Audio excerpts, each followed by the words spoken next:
We're closing in on finals football, but Port Adelaide is stumbling to the finish line. Injuries and illness have ravaged a squad already down on form, and this afternoon they face a potential 5th consecutive loss if they can't dispatch the surging Giants. GWS right in the mix for September action. They had a 7-game winning streak and then suffered their first defeat last week in 2 months against crosstown rival Sydney, and that's left them teetering on the edge of the top 8. But as we saw earlier today, Hawthorn defeating the Western Bulldogs by 3 points. They'll move right back in there if they can get the job done this afternoon. Aaron Bryans and Neil Cross to call the action for you on ABC Radio, Sport Digital, News Radio and the ABC Listen app. Your experts, Josh Franco and Nathan Burke. And there's been a late change here at the Adelaide Oval. Port Adelaide a little bit cheeky in the build-up to bounce down. They've named Sam Hayes, who, as of Monday, was listed as 2 to 3 weeks out with a shoulder injury. Now comes in to be their starting ruckman up against Kieran Briggs, with Francis Evans demoted to the sub. No late changes for the Giants. Their sub, South Australian Jacob Ware. Crossy, good to see you on the conclusion of round 22. Round 22 has been like the story of the last 4 weeks, hasn't it? Like, we thought everything was cut and dried. Oh, no, it isn't. It keeps changing. 4 weeks ago, we had Collingwood and Port Adelaide. It'll be 1 and 2, and then it'll be a race for all the other positioning on the table. Just throw that away. Just scatter everything. So I'm looking forward to this afternoon. Anything could happen. There's almost no point doing the ladder predictor anymore because we've seen upsets already today. We've seen it across the weekend, and we might see another one this afternoon. Josh, welcome back to the box. Thanks for having me again. Look, again, in the context of the season and the top 8, Crossy, to your point, the subplots within the top 8, the top 2, the top 4, the ramifications for both teams today, it's absolutely huge. But one thing I will say, just on a bit of a side note, I'm feeling really old today because it's retro round. I actually wore that Guernsey, so I'm a little bit... The tri-bolt? I did, yeah. So, you know, when you normally think about retro round, you think about...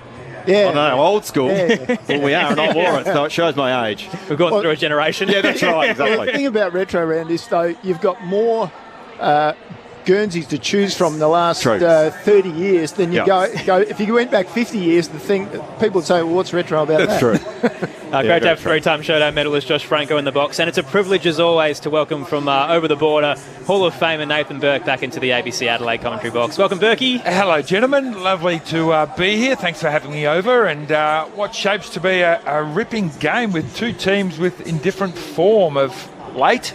So I'm excited for this one. I'm really interested to pick your brain. Mm-hmm. We're inside a bubble here in South Australia. It's very Port Crows heavy. But from the outside looking in, is there actually concerns about the Port Adelaide Football Club right now? I mean, 4-game losing streak heading into finals surely would be a little bit unsettling. It is a little bit. We probably don't dig into the extent of the injuries and how important those players are. We probably look at the big picture and go, oh, Port, 13 in a row, whatever they won, and now they're on the slide and they're just held down second position for pretty much the whole season, and now sitting in 4th after Melbourne and Brisbane winning those 2 games. So we look at that rather than dig into the nuances of actually why. And I think on that as well, it's interesting when you look at the last 4 weeks for Port Adelaide. Now, I said this a couple of weeks ago, it was the loss that they had to have against Carlton. They'd won 13 on the trot, they got torched. So it was one of those aberrations, whatever you want to call it. They were outstanding against Collingwood. They should have won, or they were in a position to win. They kicked inaccurately in front of goal. Yep, admittedly, against the Crows in the showdown, they were poor again. But again, last week, with injuries, undermanned team, they gave Geelong a real shake down at Geelong, which is a difficult task, no matter who you are. So their form, I know it's been a little bit indifferent, but it's not hitting the panic button just yet. Would you, if they lose today, though? Yes. Well, that's what I was just about to say. Today is a massive game for Port Adelaide. I think, obviously, for the context of the ladder in the top 2, but also, I guess, the faith of the Port Adelaide fans. It's a huge game for the Power. Let's check in downstairs and see how they are feeling ahead of bounce down. Jack Paquetta, the 5th member of our commentary team, has made his way over to the Power race. Jack. Thanks, Aaron. There's been a bit of illness sweep through Alberton this week. Port Adelaide assistant coach Nathan Bassett. How are you feeling? Better today than I was yesterday. I think I had my second day off of work this week yesterday. It's probably about 4 in about 10 years. So, we're getting there. Travis Spoke was ruled out yesterday. The skipper, Tommy Jonas, missed training yesterday. Is he good to go? Will there be any late changes? Yeah, Tom's a lot better. I think we were both texting each other from our sick beds yesterday, but he was probably a day in front of me. So he's going okay. So, won't expect any more late changes through illness. There is some good news with some very handy inclusions, particularly down back. How important is it to get people like Aaliyah and Jones and Bergman back against a potent Giants side. Yeah, to have those three back, Farrell back as well this week. I mean, it was certainly a tough flight. Well, last week you turn up to the airport and you learn Farrell's out on the Saturday morning. You know, Finlayson and who are Bergman as well with the flu. So, you know, we had four laid outs last week. It is nice to have a more settled team tonight, and hopefully we can defend a little bit better behind the ball than maybe we have probably 2 of the last 3 weeks. I'd love to ask you about Dylan Williams, from being cut and re-rookied last year to now being rewarded with a 2-year deal. What has impressed you about his season so far? His attitude was outstanding right through the off-season. I mean, the biggest knock on him all the way through has been his ability to run either distance or speed. You know, it's hard to make people faster, so he's had to learn how to run better. And I thought he put in a good effort the year before when I was working with him as a forward. But he didn't show any improvement really in terms of his distance, and this year he did. You know, what he did in the off-season, he came back, he gave himself a chance to compete, and he's taken his opportunity when it came. When we weren't going great at round 3, he came in and he's a good interceptor, he uses the ball well, and he defends the best he can. Taking on the Giants side today, what's your plan for Toby Green? Try hopefully reduce the amount of times he can impact the scoreboard. They kick to him a lot. He finishes the ball. He finishes really well. He's a great ball winner. So we need whoever's playing him to do a really good job for us. Any hint on who's going to play on him? Defender probably, because I imagine he'll be in defence, in the forward line. Nathan Bassett, thanks for your time.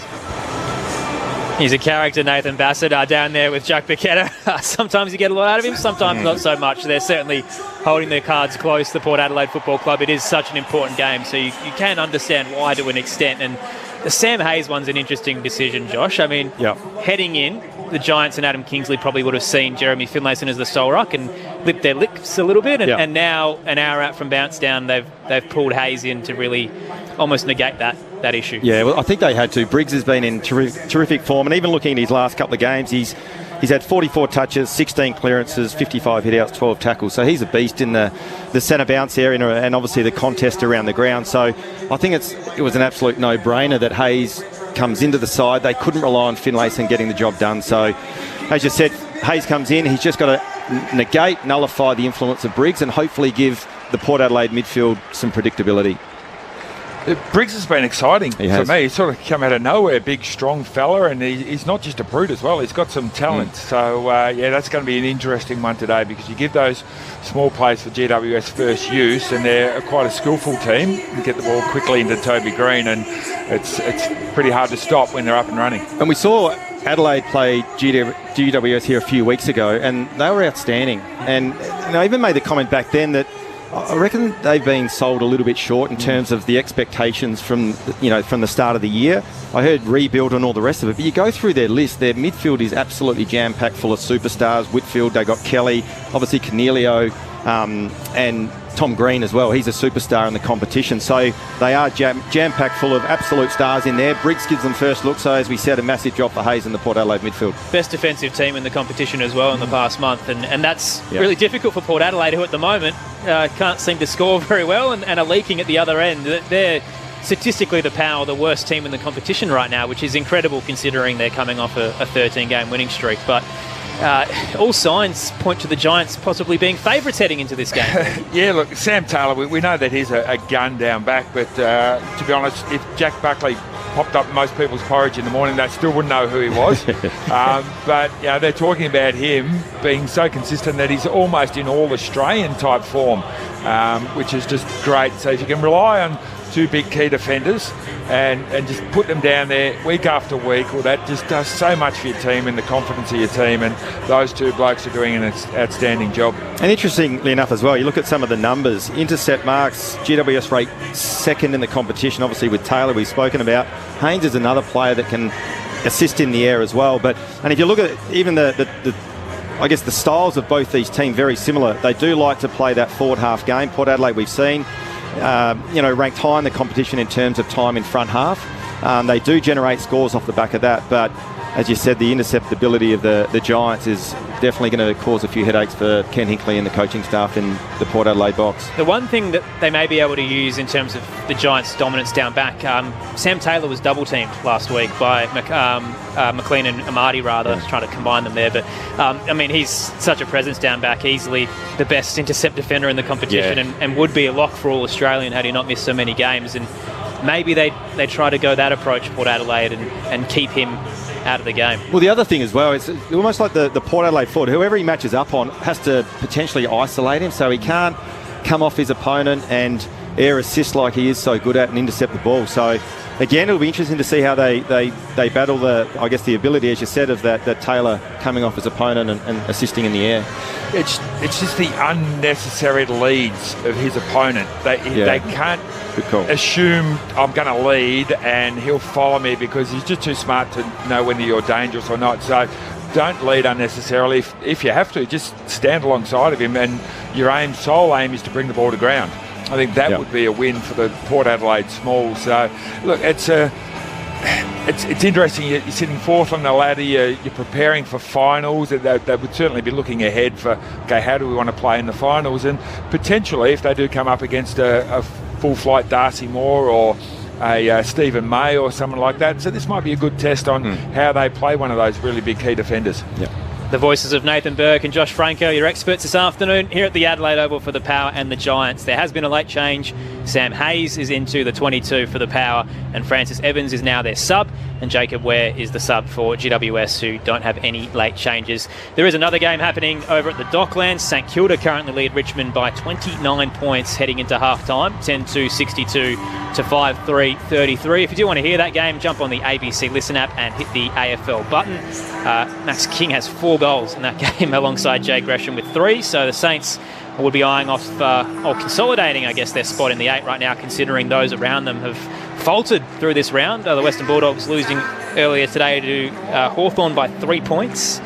John Newcomb had 40 disposals and a goal in his 50th game. Carl Amon had 32 and a goal as well. Marcus Bontempelli kept to just 23 touches, so you could argue that he and Petrarca have failed to cash in on the absence of Nick Dacos in that Brownlow race. Still plenty to play out, though, in the last couple of weeks. So a chance for the Giants to move back into the 8 with the Western Bulldogs loss. Sydney's already jumped in, and St Kilda could be sitting handsomely in 6th if they can hold on to the lead over Richmond, that currently at the major break sits at 29 points in terms of their best players as well. Jack Sinclair with 18 touches. Seb Ross with 16 as well. Here at the Adelaide Oval, though, counting down to Port Adelaide and GWS, the Power in their Tri-Bolt Guernsey for the first time since 2003 as part of a retro theme. They won a couple of pre-season cups in it. Hopefully they can get a victory this afternoon for the home fans to conclude round 22. It's all coming up next on Grandstand AFL.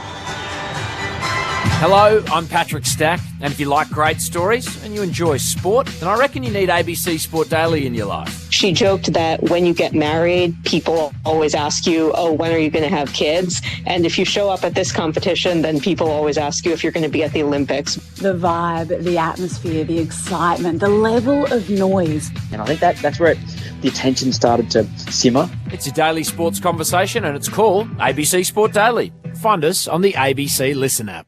ABC Sport. This is ABC Sports coverage of the 2023 AFL Premiership season. Parks out to the right, steps on goal, superb finish. Turns, whacks it straight through the middle. Pulls the trigger on goal, it goes bang! 'Cause here it comes. AFL. On ABC Radio, ABC Sport Digital, and now streaming on the ABC Listen app. Look for the AFL button.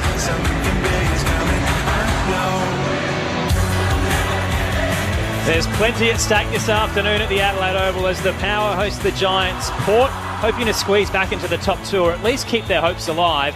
A win would certainly lock them into the top 4 from here. The Giants, meanwhile, could move back into the 8 after they quickly departed thanks to Sydney's win yesterday. So the race for finals certainly heating up. There's so many opportunities and chances to try and make your way into September action, and all that matters at the end of the day is the 4 points that are on the line this afternoon to conclude round 22. Aaron Bryans and Neil Cross with you for the call. We've got 5 All-Australian Blazers in the box. So Josh Franco alongside Nathan Burke. Jack Paquetta's the 5th member of our commentary team, and he's downstairs in the Giants camp. Jack, Thanks, Aaron. Giants assistant coach Ben Hart. Ben, massive game today. Just how important is this fixture in the context of your season?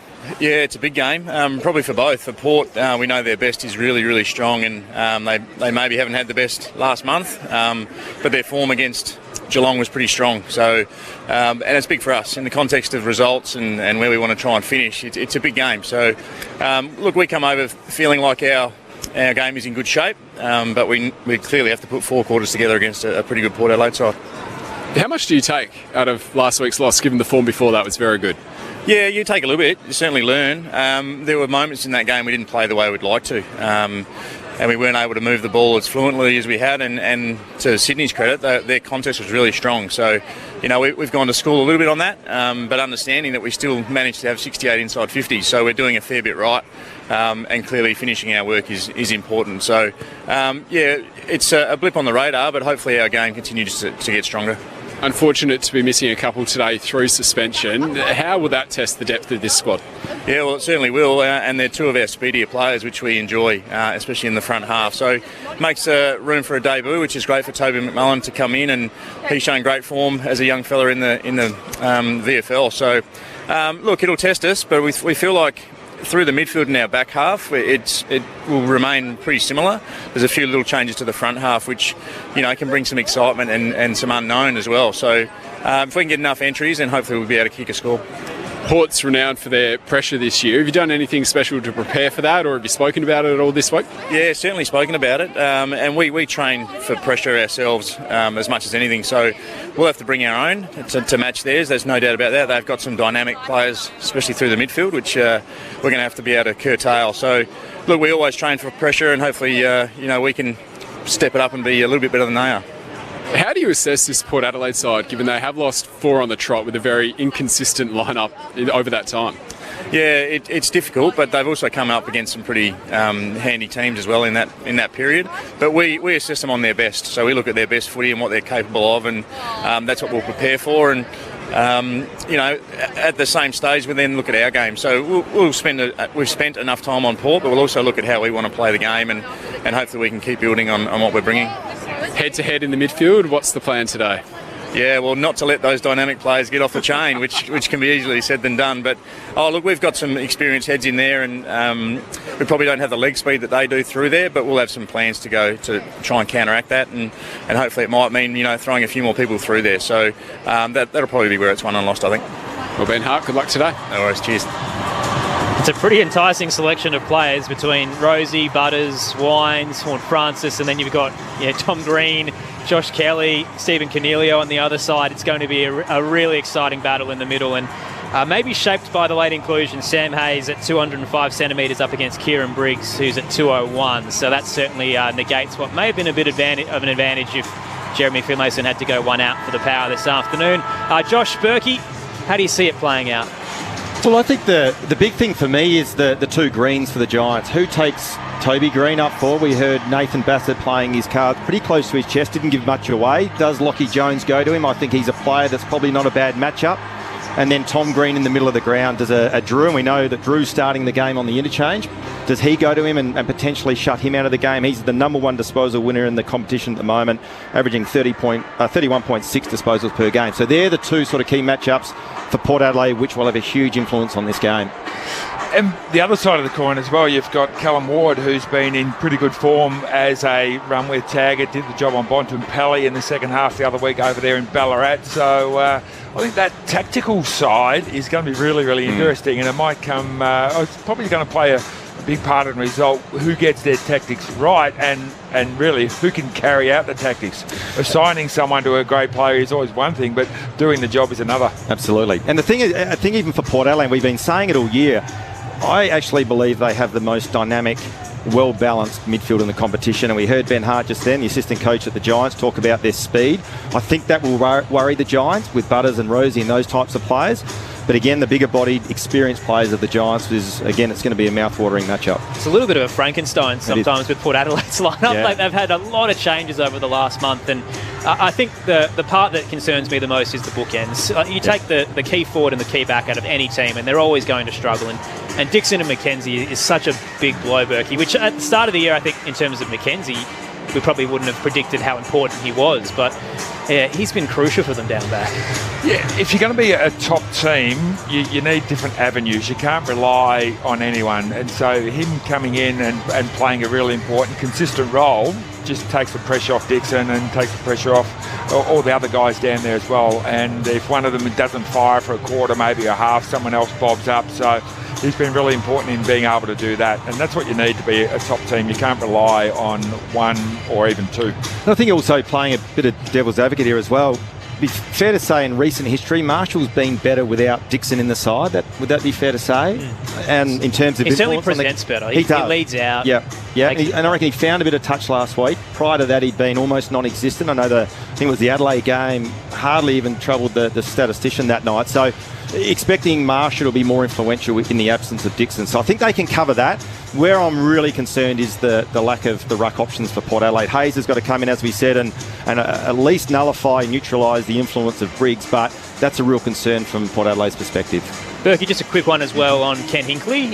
Again, from the outside looking in, it sounds like he's got a 2-year deal in front of him. They want to get it done before finals. Do you think the timing is right to lock him in?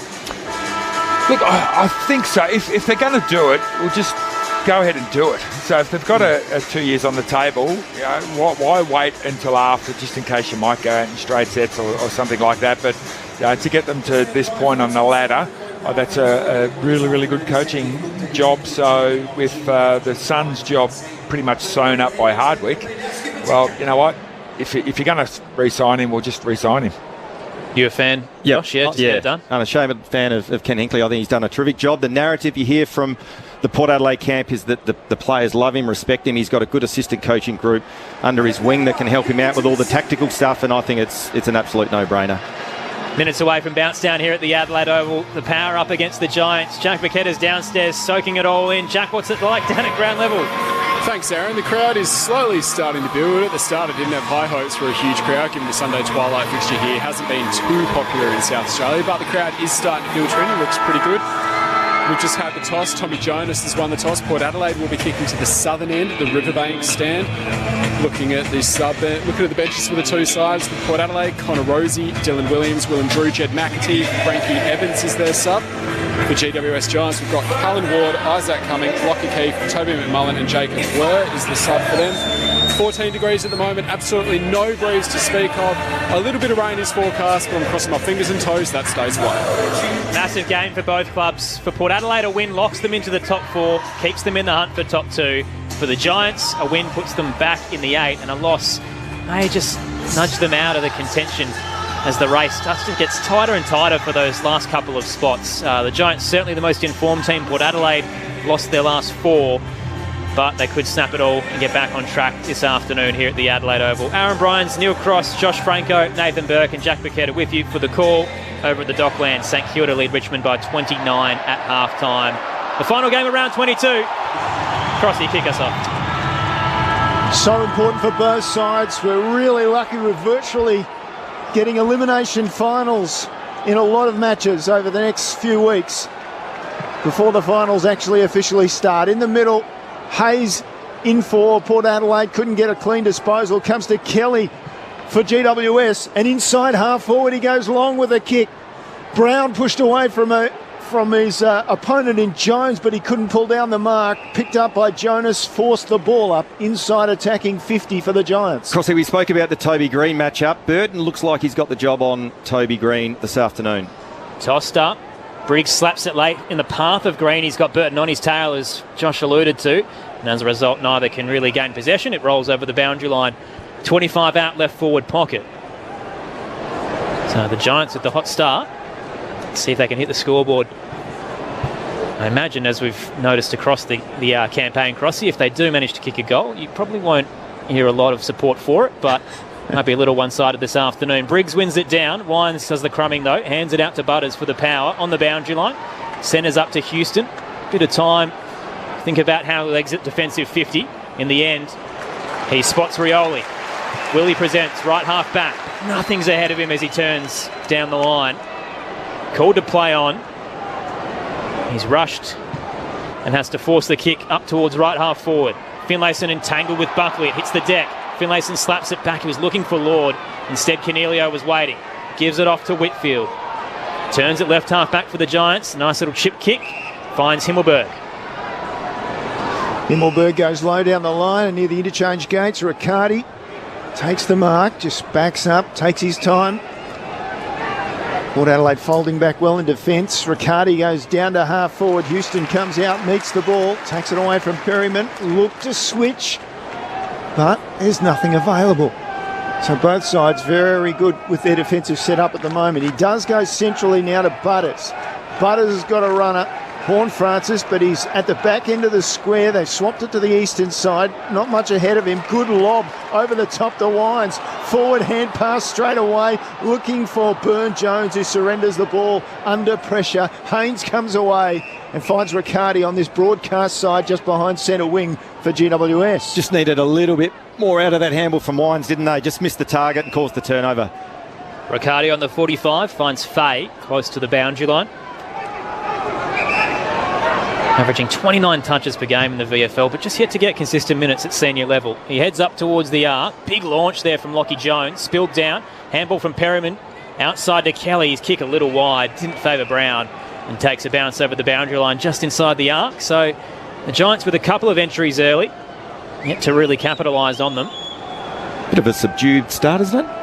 Crowd not really involved. Certainly not a lot of energy, No, not yet. There's a little bit of keepings off at the moment. There's not a lot of tackles or physical work. A cold, miserable Sunday afternoon. Briggs takes it out of the ruck, hands it to his skipper. Green went to kick. Late dive there from Burton. Managed to force the shunt, and it tumbled its way to Alia. Port Adelaide now to exit. They've gone over to the eastern side to Bergman. He goes long down to centre wing. Burne-Jones got his man away from the ball, picked it up, tackled straight away, gave it Pal Pepper. He's caught with it, ball to ground.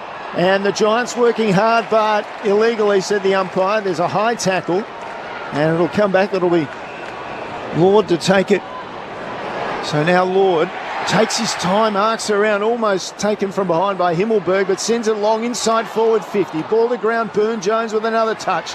Tumbles a hand pass out wide and over the line before Pal Pepper can do anything with it. Sam Pal Pepper in the round 17 match last season against the Giants picked up the 3 Brownlow votes for 25 possessions and 10 marks.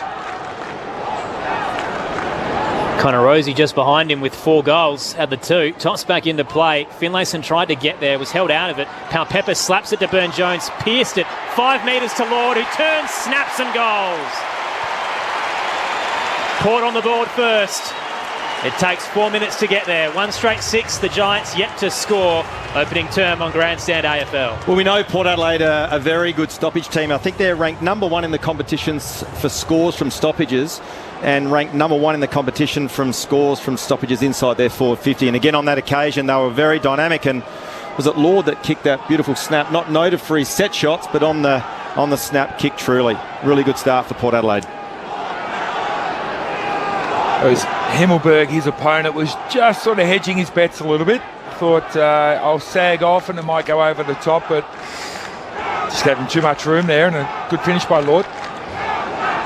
Just a little unexpected the way the ball came out. Forward able to play in front with the snap. Opening score of the game. Out of the middle, Briggs surrendered with a hand pass. It's come to Wines from Butters, and Wines drives it long inside half forward, finds some green grass. Busting through was Buckley, couldn't take it to the line. Pal Pepper, though, forced over in the end with a tackle there by Iden. And we'll get a throw in about 35 around from the goal face, left forward pocket for Port Adelaide. Already good signs for Port Adelaide ahead of the ball. Pal Pepper hasn't touched the footy in terms of possession, but he does look lively. Toss back in, Finlayson caught behind Briggs, who wins it down for the Giants. Himmelberg to Whitfield, sold him into danger. Rosie was right behind him. He flung it out in the tackle. Play continues. Himmelberg to Ward, who spun over the boundary line. Port fans incensed in the Mark Rashudo stand. It'll be tossed back in on the outer side. Certainly given a long time to get rid of it. Looks like he threw it too. 6-point lead to the Power. In the ruck, Hayes pushed out of it by Briggs. Spilled down. Cornelio shovels a handball wide. Finds Tom Green. Tackled as he kicked it. It rolls its way up the centre wing. Williams comes out to meet it.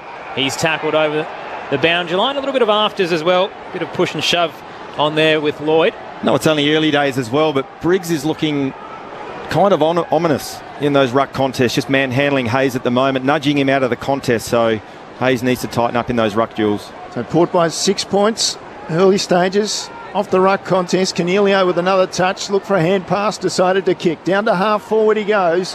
Hogan opposed to Alia, who took the ball away, the Port Adelaide defender. Goes straight across the goal face, found a teammate, and then finally they were able to get it forward through a hand pass by Jones. Perryman soccers a ball the other way, intercept by Williams, and quickly flares it from centre half back out to Bergman at half back left, and then down to centre wing. They've got an opportunity to go forward through Hayes. The late inclusion heads to left half forward. Rioli presents. Too far out to score. Wants to send it straight into the arc. Left forward pocket, spearing the kick to Finlayson, who's taken out of the contest. At the back, Marshall gathered, loses it in the tackle. Whistle holding the ball. Not happy, the Port Adelaide fans. I think they were a little bit dirty that Finlayson didn't get the free kick. Buckley has stuck a forearm into Marshall as well, letting him know he got him. Free kick to GWS and defensive 50. Buckley backs up, taking his time, so he's in the right back pocket at that River Torrens end of the ground. Kicks long to the eastern side. Alia in front, couldn't take it away from Hogan. Well roved by Rosie. Look away, hand pass. Burton strides out, goes towards half forward. Inside half forward he goes with a long kick.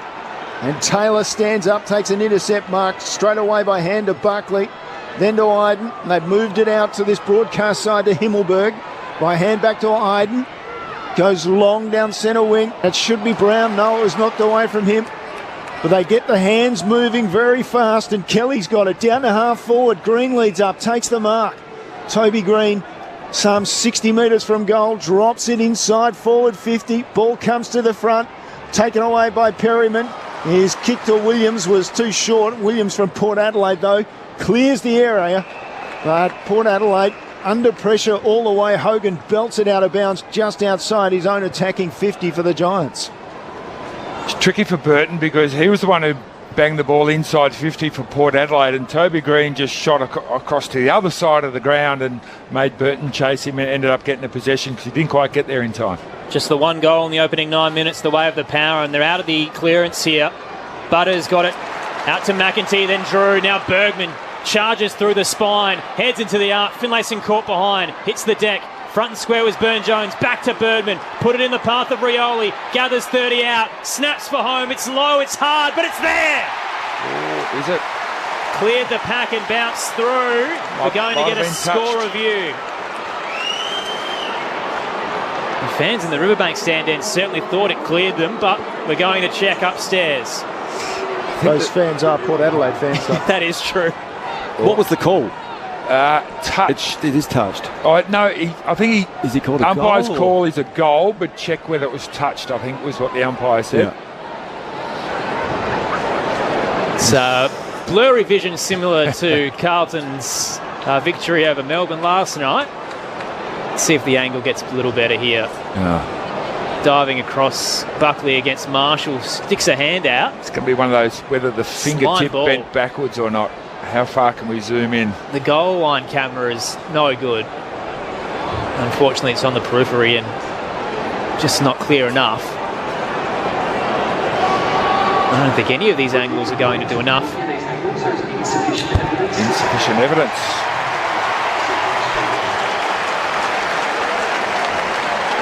So it will remain a goal.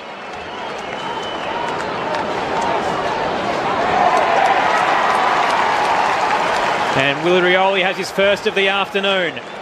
Port Adelaide, 2 straight 12. The Giants yet to score. 10 minutes in on Grandstand AFL. Your experts, Josh Franco and Nathan Burke. And at the moment, Port Adelaide are looking really dynamic around the scramble. As we mentioned pre-game, the Hayes v Briggs matchup is going to be really influential in terms of the outcome of the game. At the moment, Briggs is on top of Hayes in the ruck, but the ground level players for Port Adelaide, in particular Butters, getting hold of the footy in the scramble, looking really dynamic and quick. We're able to get the ball, exit the ball from stoppage and set up that scoring opportunity for Rioli. Good start for the Power. So Finlayson goes into the ruck for the Power to go up against Briggs. The umpire sets himself, Power with a 12-point lead. Down it goes And as is Briggs' way so far, he just bustled his way to the front and was taken away, though, on the ground by Port Adelaide. Horn Francis received from Rosie, pushed as he kicked. Out towards centre wing. Hayes had it, lost it. Good pressure from Wines. Gave it to Rosie. Forward hand pass was good for McEntee. Into the pocket. Great kick. And Marshall won't be paid. It's play on. More for the Port supporters to get carried away with. That surely was either a mark or batting the hands away. GWS come out of defence ever so briefly. Opportunity for Bergman on the snap from 40s. He picked up the ball. Misjudged on the line by Iden. And as a result, it's another goal for Port Adelaide. What a start it is now. 3 straight goals for the Power. GWS yet to score after 12 minutes. We're going to couple things there too, Berkey. The centre bounce, once again, Briggs was influential in the actual ruck contest, but the ground level speed of Port Adelaide, they're able to get onto that loose ball, send it forward through Horn Francis.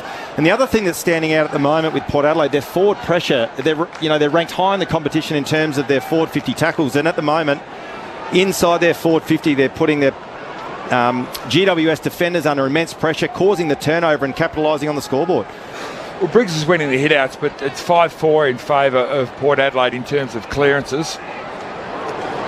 Bergman's first goal after 7 behinds this campaign comes with a snap from 50, so maybe he just doesn't need to think about it as much. And inside 50s, 8-3, Port Adelaide's way. One down by Keefe, slipped through the hands of Horn Francis. Drew tries to paddle it to Rosie in a triangle of giants. He manages to get the handball out. Horn Francis under a bit of pressure, though, has coughed it up. Toby Green leaves the footy behind at centre half back. Reeled in, Drew for the Power, back out to Rosie, little 1-2. They'll head across the square to right half forward. Bouncing in the path of Burton. Hands it just inside the arc. Finds Bergman. Back to Burton. He's caught in a tackle with Keefe. Messy footy. Bergman comes back in with the assist. Gives it to Burton. He'll snap from 30. It's favouring left and he just can't squeeze it home. Minor score, the first blemish of the afternoon for the Power. 3-1-19. The Giants still yet to score. 13 minutes in to the opening term on Grandstand AFL. And once again, the centre bounce, the hands of Port Adelaide in tight in traffic was outstanding. Just that quick reflex give, changed the angles and set up that forward entry. Himmelberg plays on, kicks it just outside the 50 with a long pass to find Haynes about a metre in from the boundary line. On this broadcast side, Haynes plays on, long down the line. Riccardi flies, Bergman on the ground, hand pass backwards for Port Adelaide to Houston, looks inside, arcs around and tries to get back to his right foot, right hand in the end with the handball to Jonas. He goes forward to Bergman, down to half forward, Burn-Jones, ball floated. Himmelberg came across, Burn-Jones I think caught one and he's just limping as he gets up. Got one just in the ankle. Going at 76% disposal efficiency at the moment, Port Adelaide. They're pretty much doing whatever they want when they get the footy. Burn-Jones wanted a handball off and he couldn't, and a limp old kick 25 from goal comes to ground. Haynes just knocks it forward. Himmelberg with a hand pass under pressure to Tom Green. Wide with his hand pass, but he was pushed in the back. And so the free kick down the ground, if you like, will go to Cumming. They'll look to switch across defensive 50 of the Giants. Yet to have a score so far. 15 minutes in, Port Adelaide up by 19 points. It's found its way to right half back to Buckley. Yet to see a set shot either. Himmelberg just behind centre wing now. Close to the boundary line. Spears it up the wing. Lockie Jones launches, gets a fist on it, spills to the back to Burton, who slapped it straight to Tom Green. Hands it off to Fay. The Giants now inside 50. Back with the flight. Brown is brave. Jumping across Jonas, the skipper. He hasn't had the best of seasons. Gets a nice fist on it. And there's a push anyway that will go Port Adelaide's way in defensive 50. The inside 50s are 10-4 in favour of Port Adelaide at the moment. They're just really controlling the pace of the play. Tom Jonas dropped it in short to Butters with the lead up out in front of goals by about 25 metres. He dropped it short again to Burton, right on the 50. Burton into the centre square, pinpoint pass to Houston. Turns straight away from the centre of play, inside half forward with a kick over the back. Taylor jumped at the ball and missed it. Whitfield on the ground, off his left foot was pretty good, but Lloyd had 2 touches of the ball but could only take it over the boundary line at left half back for the Giants. Jack Burketta on the boundary. Port Adelaide's Darcy Byrne-Jones has come to the bench. They're concerned with his left ankle. It looks as though he's taken a couple of painkillers and he's going to try and play it out. That kick from Burton, I said, oh, wow, that was unbelievable. That long 45 back into the corridor. Toss back in, Hayes slaps it down to Drew, flung it out. That was a clear throw to Wines. They keep going inside 50. Two Giants collide. It leaves Rioli all alone, 25 out. He just can't capitalise. Misses to the left-hand side. It was Iden colliding there with Buckley, and in the end, Port Adelaide just with the minor score. 3-2-20. The Giants yet to hit the scoreboard. 17 minutes in on Grandstand AFL. Well, just some of the numbers. Berkey mentioned the inside 50. Now it's 12-4 in favour of Port Adelaide. The clearance count 7-4. At the moment, the Giants can't get their hands on the footy.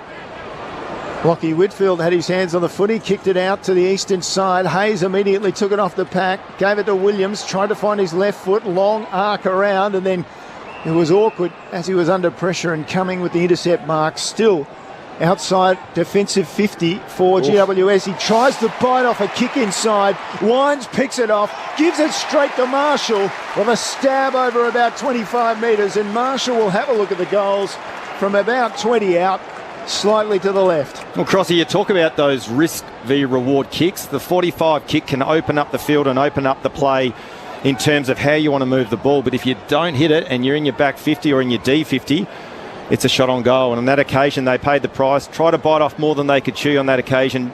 GWS, the intercept from Wines, and a beautiful little connect inside 50.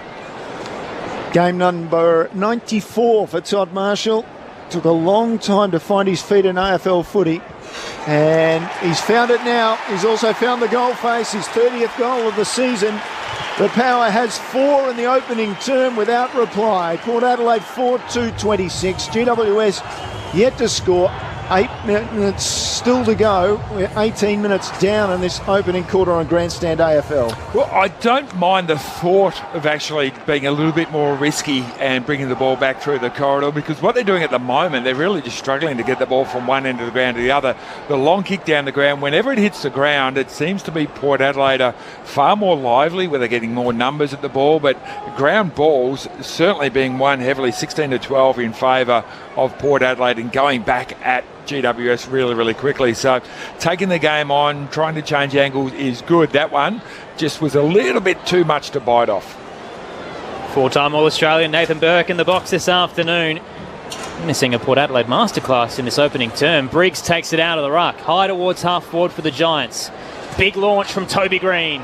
Gets away from Lockie Jones. A little too far out to score. Thought about the quick entry. Instead, he'll run around Houston. He'll head into the scoreboard pocket. Presenting was Riccardi. Nice mark up against Aaliyah. There's no easy beat. Takes it 10 metres out. 45-degree angle to the right. And we mentioned Ryan Burton started the game on Toby Green. On that occasion, Burton's off the ground. It was Lockie Jones. Just got caught trailing Green. And that mark by Riccardi, there was a bit of pepper on that kick. That was a terrific mark. Contract year for Jake Riccardi. Big moment to bring the Giants back into the game. He converts. GWS have their first goal of the afternoon as we approach time on. 4-2-26 Port Adelaide. The Giants 1 straight 6 on ABC Radio, Sport Digital, News Radio and the Listen app. This is Grandstand AFL. Yeah, and a much needed goal there from the Giants. We look at total possession count to this point in the game. It's 69 to Port Adelaide, 54 to the Giants. The tackle count, this probably just highlights how much Port Adelaide have had the footy. It's 15-4. So the Giants are plus 11 in tackles. As we said, can't get their hands on the footy, but a much needed goal against the flow of play. It's a shame Burton had to go off. He'd done a really good job so far on Toby Green. You'd almost say to Burton, don't push inside 50. He's had a shot for goal already. Yeah, you might get a goal, but you know what? We'd better save your energy and stay on Toby every minute that he's on the ground. Hayes back on for Port Adelaide, gets the tap down straight to Briggs, takes it out of the middle and booms it long inside half forward. Aaliyah almost pulled down the mark. There was a push. And subtle one. It will be Riccardi to take it. And I think the umpires, from what I've seen across this round, they've got a memo about pushing in marking contests, because this has happened quite a bit. There wasn't a lot in that from Aaliyah. Just a subtle little one-hand push. Yeah, Port Adelaide have probably been a little bit stiff up the other end. It's almost like you need to earn it today as a full forward, and that one certainly wasn't quite earning it. So Riccardi for his second in a minute or so, and he's done it, no problem. So Giants are up now, 2 goals straight, 12. Port Adelaide 4-2, 26. 21 minutes down in the opening quarter. Grandstand AFL. And another goal against the momentum that Port Adelaide have been able to take advantage of in the first period or first part of this first quarter. And again, looking at the replay, there wasn't a lot in it. I'm not sure a couple of weeks ago that would have been paid, but I guess the umpire's looking at the reaction of the player, and there was momentum from the GWS player in Riccardi. It's more like Riccardi ran under it to a degree. Yeah, that's fair. But Briggs has taken the last 2 balls out of this centre bounce and kicked them both forward. He's thinking, you know what, I won't rely on my little fellas. I'll do it myself.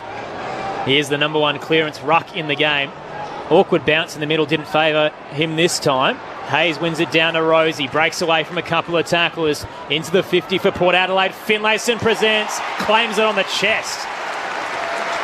Could have stuck both mitts out. Instead, he made it a tough task with Buckley sticking an arm in, but he still managed to hold on to it. 40 out, slight angle to the right. Well, I'll tell you what, if you're a young player that wants to make it in the AFL as a mid, and you hear the term driving your legs, Rosie was outstanding on that occasion. Again, the ball in the scramble, they were first on it. Port Adelaide through Rosie, and his ability to drive his leg through traffic and penetrate the forward 50 with a long entry, and Finlayson almost took an uncontested mark in the end. Jeremy Finlayson, not the most accurate set shot so far this year. 34 goals, 30 behinds. Kicks from 45, starting left. It's just come back enough. He's on the board. A 5th individual goal scorer for the Power as they move to 5-2, 32. The Giants 2 straight 12. 23 minutes into the opening term over at the Docklands. St Kilda leading Richmond by 31 points halfway through the third. Took us a while to get going with the scoring, but since then we've taken off with 7 goals coming in pretty quick succession. But the centre bounces are crucial. The last 2 centre bounces to the Giants ended up in 2 goals, and that was a centre bounce clearance straight down Finlayson's throat and a good chest mark and goal finish. So who's going to get this one out of the middle? Probably going to get the next goal. Well, Toby Green's gone into the centre bounce. Just the 3 disposals to this point in the game. He's now in the centre bounce and matched up against Ollie Wines. Briggs to go against Hayes. Hayes jumps over him, then taps the ball, and Ward picks it up. Scrubby kick, got it just a bare 15. Oh, miraculous mark by Toby Green. How he managed to get that. Down to half forward he goes with a kick. Oh, he had plenty of options. McMullen in his in first game was bad with the hands. Port Adelaide comes away through Farrell. He was good with a kick. Got it to Horn Francis. Had to get around Buckley. Shakes him off because he had Finlayson loose. And then his kick was under pressure and Ash picked it off for the Giants. What about the kick from Farrell? Just a glimpse of some of the potential of Horn Francis as well. He's certainly a bull. Just needs to finish it off with his kicking. Here's the switch from GWS to right half back. Cumming takes it just outside the arc. Close to the boundary line. He's calling for someone to give him any sort of option. In the end, he'll have to bang it long up towards centre wing. Flirting with the boundary line. Aaliyah comes across, knocks it towards the line. Dersma keeps it in. Hands it off to Burne-Jones. Dummied around Cumming. Sold him into the grass, but it's a run down. Diving tackle from Fay holding the ball. Brilliant effort. Burne-Jones thought he'd shake them and was away. And instead it's a Giants ball on the outer side. He'll pop it short to Kelly, close to the defensive edge of the square. Kelly looks at the options to keep the switch going and instead stays on that eastern side of the ground, goes long down to half forward. Aaliyah going back, couldn't get there, but it's found its way to the front of the pack. Burton was there, long down to half forward. Marshall leads out, takes it on the bounce. Does he keep it in? He does. And still they go on. And the umpire's content to come in and throw it up. Power fans wanted a free kick. Thought there might have been a hold in there. We'll get that ball up. 20 the margin in favour of Port Adelaide. Burne-Jones making a case for being held. Coming in, Briggs beats Hayes. Doesn't get a really clean tap down. Ward pulls it out. Gave it to Kelly. Plenty of time to think about. And as he heads up to centre wing, McMullen was his target. Couldn't quite pull it in. Maybe a little bit of early nerves on debut for Toby McMullen, the Sandringham product. Just hasn't been impactful early. Decent form in the VFL though. 10 goals from 14 games. As he presses his case to be a regular in the 22. Toss back in. Briggs takes it out of the ruck. Got some space on Hayes. Hands it off to Ward. Kicks on the boundary line. Manages to curl it. In play. Riccardi knocked down against Aaliyah. Whitfield front square. Gave it to Josh Kelly. Handball tumbled into the 50. Off towards Tom Green. Check side from 40. Excellent finish. Perryman with the give. Green with the go. And the Giants remain in this hunt. 14 points the margin. Port 5-2, 32. GWS 3 straight 18. 26 played in the opening term. Really good hands by Perryman, I think you called it. The ball was that long handball out the back, and he had players streaming past. So he knew that if he fumbled it ever so slightly, then they wouldn't end up getting the goal. It was a tricky one to pick up, but he did. Quick hands out the back, and good running goal from GWS. And that's what we've come to expect from them over the last few weeks, or certainly over probably the last 6 weeks. Just that wave of orange running in numbers and sharing the ball and using it really well with Kelly and those sort of guys getting involved. And that's probably the first bit of GWS-like play that we've seen. Talk about Twilight being unpopular with the Port fans. There's absolutely nobody from GWS here, pretty much. There's certainly nobody travelling out of the middle. They've got possession again. Non-preferred pass by Kelly, did well, got it out wide. McMullen, first clean touch. Then he went back to Tom Green. Right half forward he is. Still outside 50, drops it in short. Hogan reached up. He was unattended but just couldn't grab the ball. Taken away by Butters. Gave it to Rosie. Then to Wines. Forward hand pass to Butters who ran on. Still they go through Houston to half forward. Lord tried to release it and couldn't. On the ground it's taken away by Perryman. Got a hand pass under pressure. Burne-Jones knocked it up. Houston took it. Across the 50 he goes. Finds Bergman. Steps inside 50 and kicks a goal. 2 for Bergman. Port Adelaide just push away again to that 20-point margin. 6-2-38, plays 3 straight 18. Well into time on, 28 and a half down in the opening quarter. Well, you go back to that turnover from GWS. We talk about that risk v reward. They were about 70 metres out. They tried to hit a short 45, just missed the target. And then Port's ability to get on that loose ball, on that loose scramble, and then attack and a counter-attack off the turnover. They were outstanding. And once again, a terrific finish there from Bergman. Comes back into the side after missing last week. It's a goal fest at the moment. Mentioned earlier, had 7 behinds to start this game, and now he's got 2 ages as his campaign continues, Miles Bergman. Over at the Docklands, Max King, speaking of goals, has 6. St Kilda up by 42 heading into three-quarter time. In the middle, Hayes with a tap behind his back, or over his head rather, towards Rosie. Free kick for a hold. They'll take the advantage of the Giants. Whitfield picks it up, heads towards McMullen. Spoilt away by Williams. Little 1-2 with Dersma. Tumbling footy on through the outer side. Butters picks it up and shakes Tom Green. Turns and heads to centre half forward. Burne-Jones gives it off to Rosie from 45. Can't finish. Beautiful free-flowing footy, but unable to put the cherry on top. Minor score. Port 6-3-39. The Giants 3 straight 18 as we approach the 30-minute mark. Well, Batman and Robin, Butters and Rosie already having an influence in this game. Both 9 disposals. Butters is looking electric, as is Connor Rosie. So it's Himmelberg who plays on to the eastern side. Booms a long one. Outside defensive 50. Off hands, and McMullen took it. Was taken to ground straight away. Second generation AFL player, or at least VFL player. His father Ian playing for Collingwood and Essendon. So the ball out of the ruck contest. Rosie with a hand in there, intercepted Briggs's attempt to hand pass. Inside half forward, Batman and Robin again. Butters though, turns it over. And Himmelberg, or rather Fay, says, let's just slow things down as he takes the intercept mark. Live ladder has the power third. St Kilda 6th and the Giants 9th. GWS exit to the outer side, floating across Wines. Got in front of Riccardi, takes the intercept mark. And the Tri-Bolt Guernsey that was last worn in 2003 as their clash strip. The former skipper Wines heads into the left forward pocket. Buckley got rid of Finlayson and takes the intercept mark. Much to the displeasure of the punters in the Riverbank stand. Buckley's One of the best in the league for intercept marks. Heads to the outer side. Speaking of, Aaliyah rose up, couldn't quite claim it. At the back, though, Houston for the power. Finds Williams, curls it around the body. Just the required 15 to Butters. Another touch. Dinks it up towards the arc to Burne-Jones. 11 to Butters. Right on the boundary line, left half forward. Man on the marks just inside the arc. He could have a go here, and he's thinking about it, Darcy Burne-Jones. The defender come forward. It'll be a short approach in the end. He'll pop it up to the top of the goal square. Hayes is his target. Great mark. Floating across. Taylor, speaking of good intercept markers, although his exit as they looked to switch was poor. Ash gave it off to Himmelberg, who's crunched by Bergman. And a ball up to come, 25 out inside Port Adelaide's attacking 50.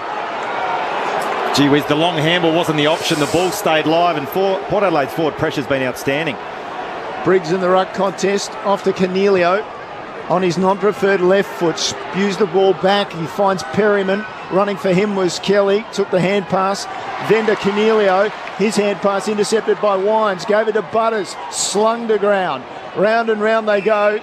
And the umpire says, give it to me. Just inside the boundary line. Just in the front half for Port Adelaide it remains. So we close in on quarter time. 21-point game. Hayes wins it down. Houston, no look handball to Drew. Now Butters back to Drew. Beautiful play out of the stoppage. Up to half forward. Rioli marks on the paint. Turns, snaps it towards the right forward pocket. Bergman's alone. He thought about giving it to Finlayson, but he's already got 2 in the quarter miles, so why not make it 3? He's had 10 touches and 2 goals. Yeah, I think you earned the right to go back and have a shot for your third. Is there still talk around Butters for Brownlow? I think he's just out of the hunt now, but he needs 3 in the last 3 to probably get back in the conversation. Well, he's on track for 3 today. He's been unbelievable. At 12, at 92% efficiency. So Bergman on the quarter-time siren, crosses the paint of 50, kicks from 35. He's got 3 in the opening term. Port Adelaide steamrolling to a 27-point lead at the first break. 7-3-45, place 3 straight 18. The goal scorers, 3 to Bergman, singles to Marshall, Finlayson, Rioli and Lord. For the Giants, 2 to Riccardi and 1 to Tom Green. Over at the Docklands, St Kilda leading Richmond by 43 points heading into three-quarter time. Wherever you are around the country, around the globe, on ABC Radio, Sport Digital, News Radio and the ABC Listen app, this is Grandstand AFL. What's the best thing in the world that's also on the ABC Listen app? The footy! This season, get your footy live and ad-free on the ABC Listen app. AFL, NRL, men's, women's. Whatever you fix, we've got you covered. She's got it! Bye-bye! See you later! Every goal, try, mark and tackle. Called by ABC Sports' expert commentary team. AFL and NRL, live and ad-free. Get it on the ABC Listen app. Grandstand AFL. Now streaming every match on the ABC Listen app. Look for the AFL button. Toss back into play. Finlayson tried to get there, was held out of it. Pepper slaps it to Burne-Jones, pierced it. 5 metres to Lord, who turns, snaps and goals. Caught on the board first.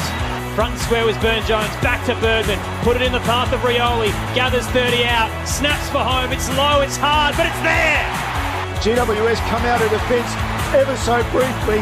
Opportunity for Bergman on the snap from 40s. He picked up the ball. Misjudged on the line by Iden. And as a result, it's another goal for Port Adelaide. What a start it is now. 3 straight goals for the Power. Big launch from Toby Green. Gets away from Lockie Jones. A little too far out to score. Thought about the quick entry and said he'll run around Houston. He'll head into the scoreboard pocket. Presenting was Riccardi. Nice mark up against Aaliyah. It's no easy beat. Takes it 10 metres out. 45-degree angle to the right. Big moment to bring the Giants back into the game. He converts. GWS have their first goal of the afternoon as we approach time on. Whitfield front square, gave it to Josh Kelly. Handball tumbled into the 50, off towards Tom Green. Check side from 40, excellent finish. Perryman with the give, Green with the go. And the Giants remain in this hunt.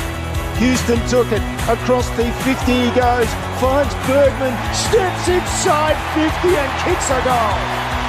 The 2023 AFL season. On radio, ABC Sport Digital. and now streaming on the ABC Listen app.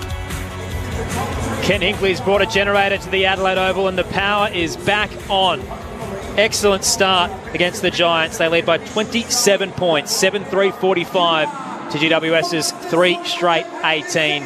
They hit the lead with 4 unanswered goals before the Giants managed to pip a couple back, but the late inclusion of Sam Hayes has certainly opened up the midfield battle, and Zach Butters with 12 in the opening term, Connor Rozee with 10 leading the charge for the Power as they eye off a top 2 finish. Aaron Bryans and Neil Cross with you for the call to break down the opening term.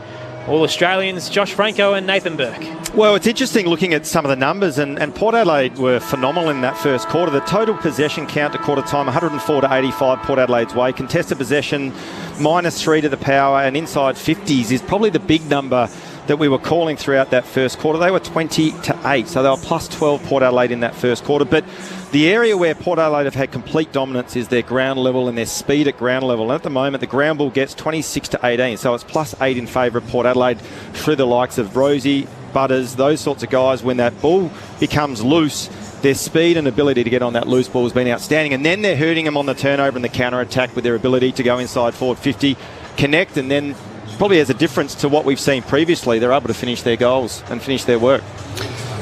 You can't give Butters 12, Bergman 11 and 3 goals, Rozee 10 and Wines 9 and expect to sort of still be in the contest. Yeah. I think the GWS midfield they're very ball focused, and their team don't have the ball enough for them to be as ball focused as what they are, so they need to put a bit more of a defensive bent on what they're doing. And what tends to happen is every time there's a stoppage and everyone spreads, it's the Port Adelaide players who are spreading far quicker, far faster, and getting into those loose parts of this really big ground and making it easy going inside 50. So a little bit more of a defensive mindset from GWS will certainly go a long way and stem that easy flow inside 50. And what I like about Port Adelaide is, well, they're very good at tackling inside 50. They keep the ball in there and give themselves 2 or 3 extra goes. Very rarely does it go in and come shooting back down the other end. So Port Adelaide got that covered really well. And interestingly enough as well, and even just looking at the tackle count to quarter time, GWS have had 20 first quarter tackles, Port Adelaide just the 8. So I reckon normally you'd be a little bit concerned that you're not putting enough heat on the opposition, but as we said, where they've got real dominance is the ball's being sort of live in the scramble. They haven't had to pressure the opposition because they're the ones that are on that loose ball through, as we said, the likes of Butters and Rozee and their midfield group. Might just check in quickly downstairs because it looked pretty heated in the Giants huddle, Jack Bicketta. Adam Kingsley gave his players an absolute bake then at quarter time. Stormed out there, got out there as soon as he could, gathered them together into a big group and gave them an absolute spray, eyeballing every single one of them. Let's see how they respond. Port Adelaide up by 27 points heading into the second term. 3-quarter time at the Docklands. St Kilda up by 43. Probably warranted too, based on what we saw in that first quarter. High bounce in the middle. Both rucks flew and landed before Briggs took it and got the clearing kick. A bouncing one up towards the arc. Lockie Jones charges across to meet it and Brown wraps him up. Ball up to come. 45 out straight in front for the Giants. Up it goes. Briggs again with a tap. Houston with the intercept for Port Adelaide. Off the outside of the foot. Onto this broadcast side. McEntee picked it up. Under pressure, got the hand pass out. Umpire said it was a throw. Kelly receives it. Straight away to the running Himmelberg. Inside 50 with a kick. Lockie Keefe pulled it down. Gave it to Lloyd. Then it went to Hogan. And then Ward. And he sent it up with a kick. And there he comes. Batman to intercept. It's Rozee. Boy, he's quick. Out to the eastern side of the ground he goes. Burne-Jones couldn't take the mark. Ash will come away with it. And Ash sends it inside the forward 50, and at centre-half forward, Lloyd has the mark straight in front. Well, I know it's easy to comment on the outcome of a bit of play, but Rozee was terrific with the intercept, just sort of rolled and probably wasn't the option to kick to a 1v1 Burne-Jones when he had support, the GWS player. I think it was Haynes coming in as support. Probably should have just held the mark, thought his way through it a little bit more. So Lloyd with 8 goals, 11 on the season across 17 matches. In he comes, arcs out to the right, sends it to the right and misses everything. So out on the full. Williams to take the free kick in the left back pocket for Port Adelaide. Sam Palpepper, who's been outstanding of late, yet to have a touch in that first quarter. Contract extension during the week. Dylan Williams exits out towards the broadcast wing. Iden gets a fist over the top of Pepper, but straight to Horn Francis. Gave it to Dersma. Wanted the fend off on Ward. Couldn't quite beat the veteran. Spills out to Willie Rioli. Slapped it to Houston. Kick smothered. Briggs got there for the Giants. Now Iden hands it through Whitfield. Slips straight through like a bar of soap. Himmelberg slaps it towards Kelly. They're under immense pressure. Bouncing ball towards the arc. Toby Green gave it towards Lloyd. He tried to give it back. Gets there eventually. Turns straight into 3 tackles. Gets a kick around the body, but it's straight to Aaliyah. Port Adelaide just kept fighting. And they get the footy back in defensive 50. Well called, Aaron. I thought the same thing. Every single possession that the Giants have had has been under pressure this quarter. No easy ball for them. So Aaliyah from the goal square went out to half back. Ball in the contest again. And again, Port Adelaide under pressure, as was GWS. Eventually it comes to Rosie. Squirts his left foot inside into a bit of space. And it was just thumped forward by Drew and then thumped forward by Finlayson. And then Hayes, the big ruckman, was the target. He lost it. Tom Green picked it up. Briggs taken to ground. They've lost it. Port Adelaide continue to force the ball forward. In fact, Briggs called for a throw, so it will come back and McEntee will take the free kick inside the centre square and close to halfway where he'll take the kick. Very awkward tackle as the ruckman, 201 centimetres, was brought down by McEntee in the air. Port Adelaide head inside 50, a little bit too hot for Finlayson. At the back, Burne-Jones shrugged a tackle, nearly got clotheslined, spilled back to him. Fumbles, Pepper comes with the assist scoreboard pocket, spun in the tackle, dropped the footy, and the Giants have numbers. Tom Green gets it to Taylor, exiting kick to the outer side. Houston takes the mark up against Perryman. Too far out to score, but can send it straight back in for Port Adelaide. They're up by 27 points, no score so far in the second. Short pass, just the 15 to Rosie. Back to Houston, sidesteps his opponent from 50, heads for home. It's just a little short. Loaded up Houston, but in the end it's marked by Taylor on the goal line. Went to go, called the play on, hand passed across. Haynes got it in the end. He hand passed to Himmelberg, who was in the goal square. He went back to the pocket, and then Haynes' hand pass was smothered, and Port Adelaide forces it out of bounds. The pressure there from Burne-Jones. We'll get a throw in just about 5 metres around in that left forward pocket for Port Adelaide. So it'll be Finlayson up against Briggs. Briggs gets the better of him. No, he goes to ground in the end and was held by Finlayson, so it'll be a free kick to the GWS ruckman. Giants now looking to exit. Briggs gives it off. Exiting ball from Ash up to right half back. Cut off. Hayes did very well in the pack. Hands it off to Dersma. Skies it into the arc. Jumping up, McEntee had a height mismatch. Spilled down to Pepper. Snaps from 30. Little shallow. Marshall goes to ground and enables Taylor to rush it through for a minor score on the right-hand side. First score of the second term are behind. 7-4-46 the power. The Giants 3 straight 18. Whitfield brings the ball in onto this broadcast side. Big punch back inside 50. Burne-Jones snaps and gets a goal. Well, from that situation, I think it might have been Dersma who punched it in. No, it wasn't. It was actually the skipper and Jonas who just thumped the ball back 25 metres. And Burne-Jones just onto the loose ball and across the body. An easy finish. Port Adelaide 8-4-52. GWS 3 straight 18, and we've gone 5 minutes in this second term. Well, I reckon, Port Adelaide are on song when they get their front half game going. And at the moment, and even the last 3 minutes or 4 minutes of this second quarter, their front half game is going. They're getting maximum heat on the ball through their small forwards, applying pressure through Pepper, Rioli, Burne-Jones have been outstanding, forcing dirty ball forward. They're setting up really well defensively behind the footy and just keep re-entering the footy. And eventually the dam wall breaks, as it did on that occasion, and Burne-Jones kicked a great goal for Port Adelaide. 6 of the last 7 scoring shots either side of quarter time going Port's way. In the middle, Hayes won it down straight to Butters. Another touch. Gave it off to Horn Francis. Runs to the outer side and kicks towards the arc. Haynes, front position, should have claimed it against Burne-Jones. Put it down. Now Green's under a bit of pressure. That's Toby. Got it off to Himmelberg. Underground handball back to him. Dinks it over towards the logo centre wing. Sitting back though, it's cut off by the power. Here they come again. Drew turns attacking edge, heads in the Finlayson direction. Marshall was caught behind as well. Nice spoil late from Taylor. Gathered by Rioli. Snaps scoreboard pocket. It's curling. Magnificent finish. And he lets the crowd know all about it. Willie has 2. Port Adelaide with 9. 9-4-58. The Giants 3 straight 18. 7 minutes into the second term on Grandstand AFL. Just a complete demolition, isn't it, at the moment, Berkey? You guys would have seen Port Adelaide a lot through their run of really, really good form, and this is the sort of most reminiscent of that they've been over the last month.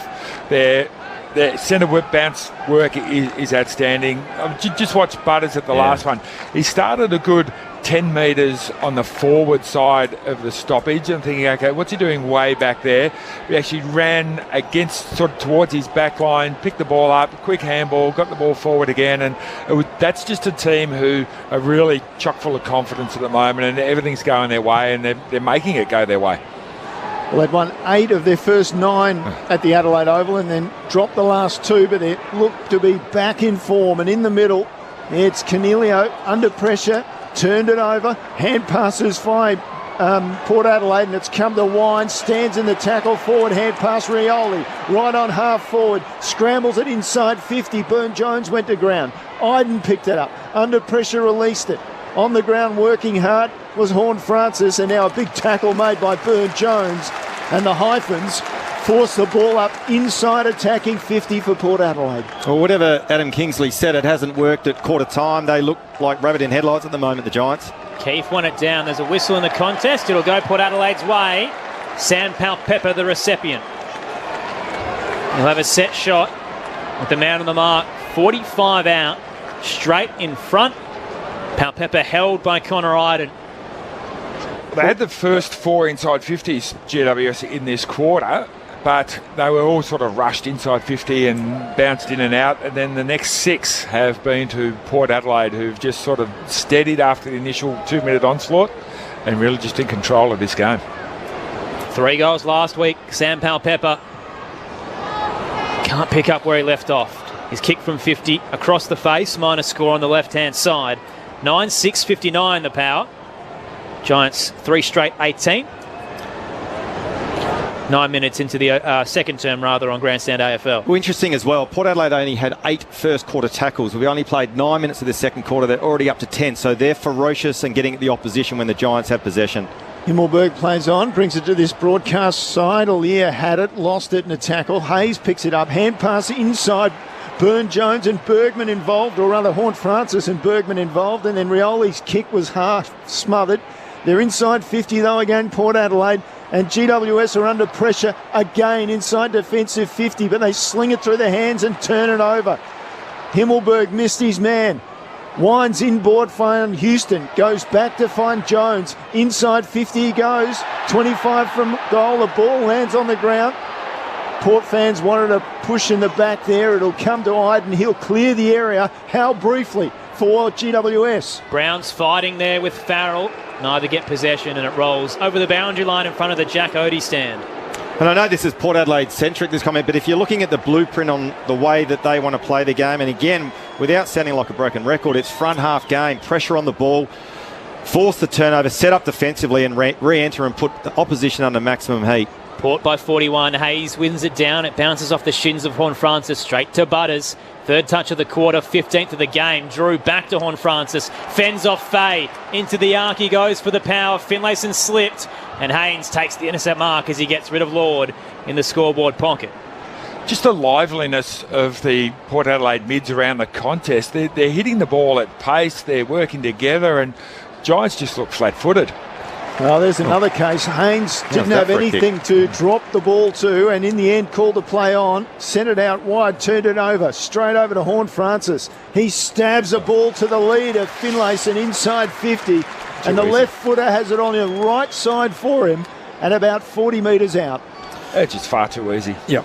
And the reality is too, obviously momentum is heavily in favour of Port Adelaide. The Giants need to do something about it, hence probably the spray from Adam Kingsley at quarter time. They need a reaction. They need to get some sort of pressure on the ball and a bit of composure with ball in hand. And again, on that occasion, the exit straight to Horne-Francis, connect with Finlayson. Probably should go back and kick Port Adelaide's 10th goal. So Finlayson crosses 50, should have no problems with the distance, and he's just hooked it ever so slightly away to the right for the minor score.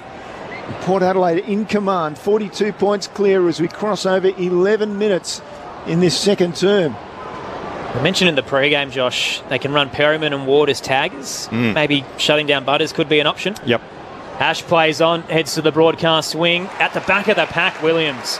Only had eyes for the footy, everyone else lost it. Takes the intercept mark in front of the benches. And this area of the game too, the Giants need to at least break even here.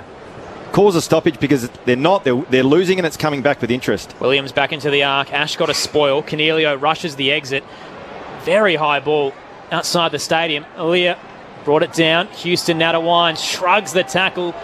Nice kick up to Butters. All alone, centre half forward. Had a couple of options and in the end pops it short to Finlayson. Stabbed it into his chest.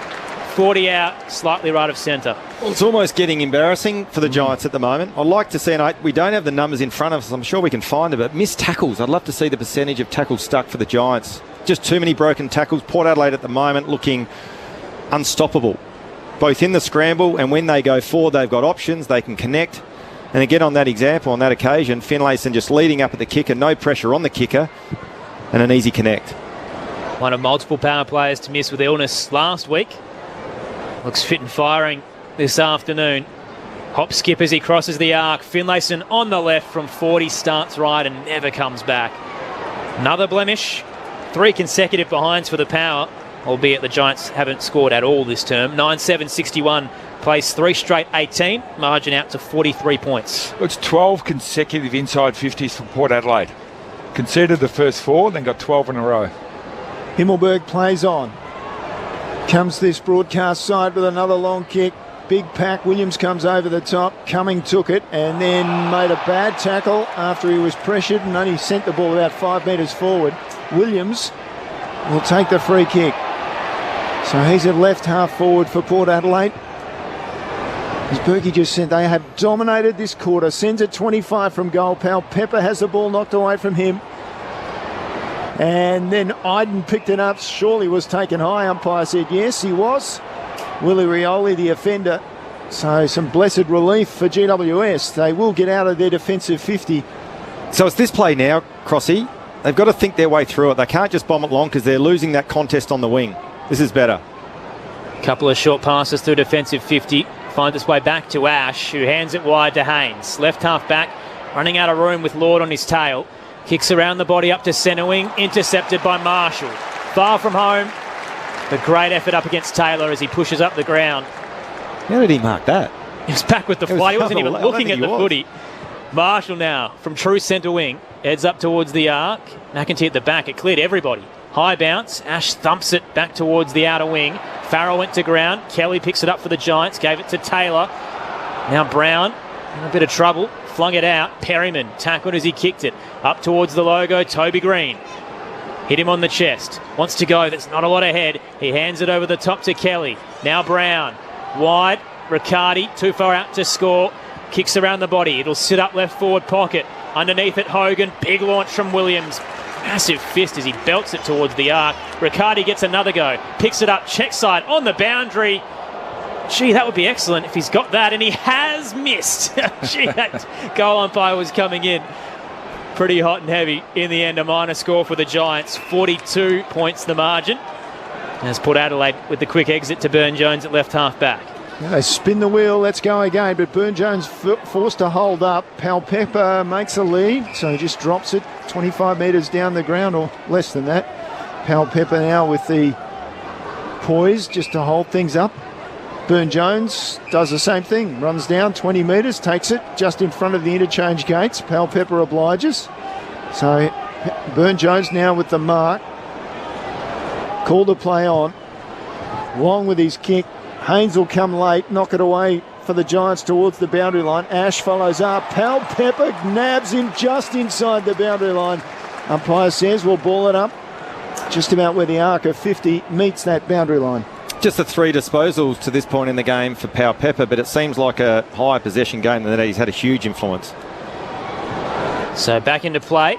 Picked up by Toby Green, spun in a tackle. His handball straight to Houston. Gathers on the bounce and through the square he finds Dersma. Turns towards the northern end. Plenty of Giants players flooding the back line. He'll pop it up.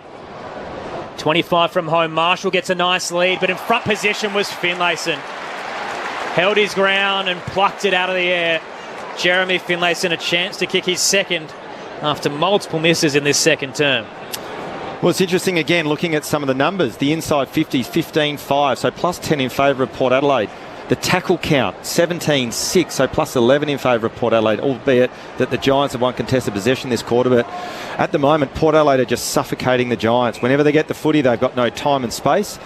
They've been outstanding. Finlayson's missed the last two, must finish here.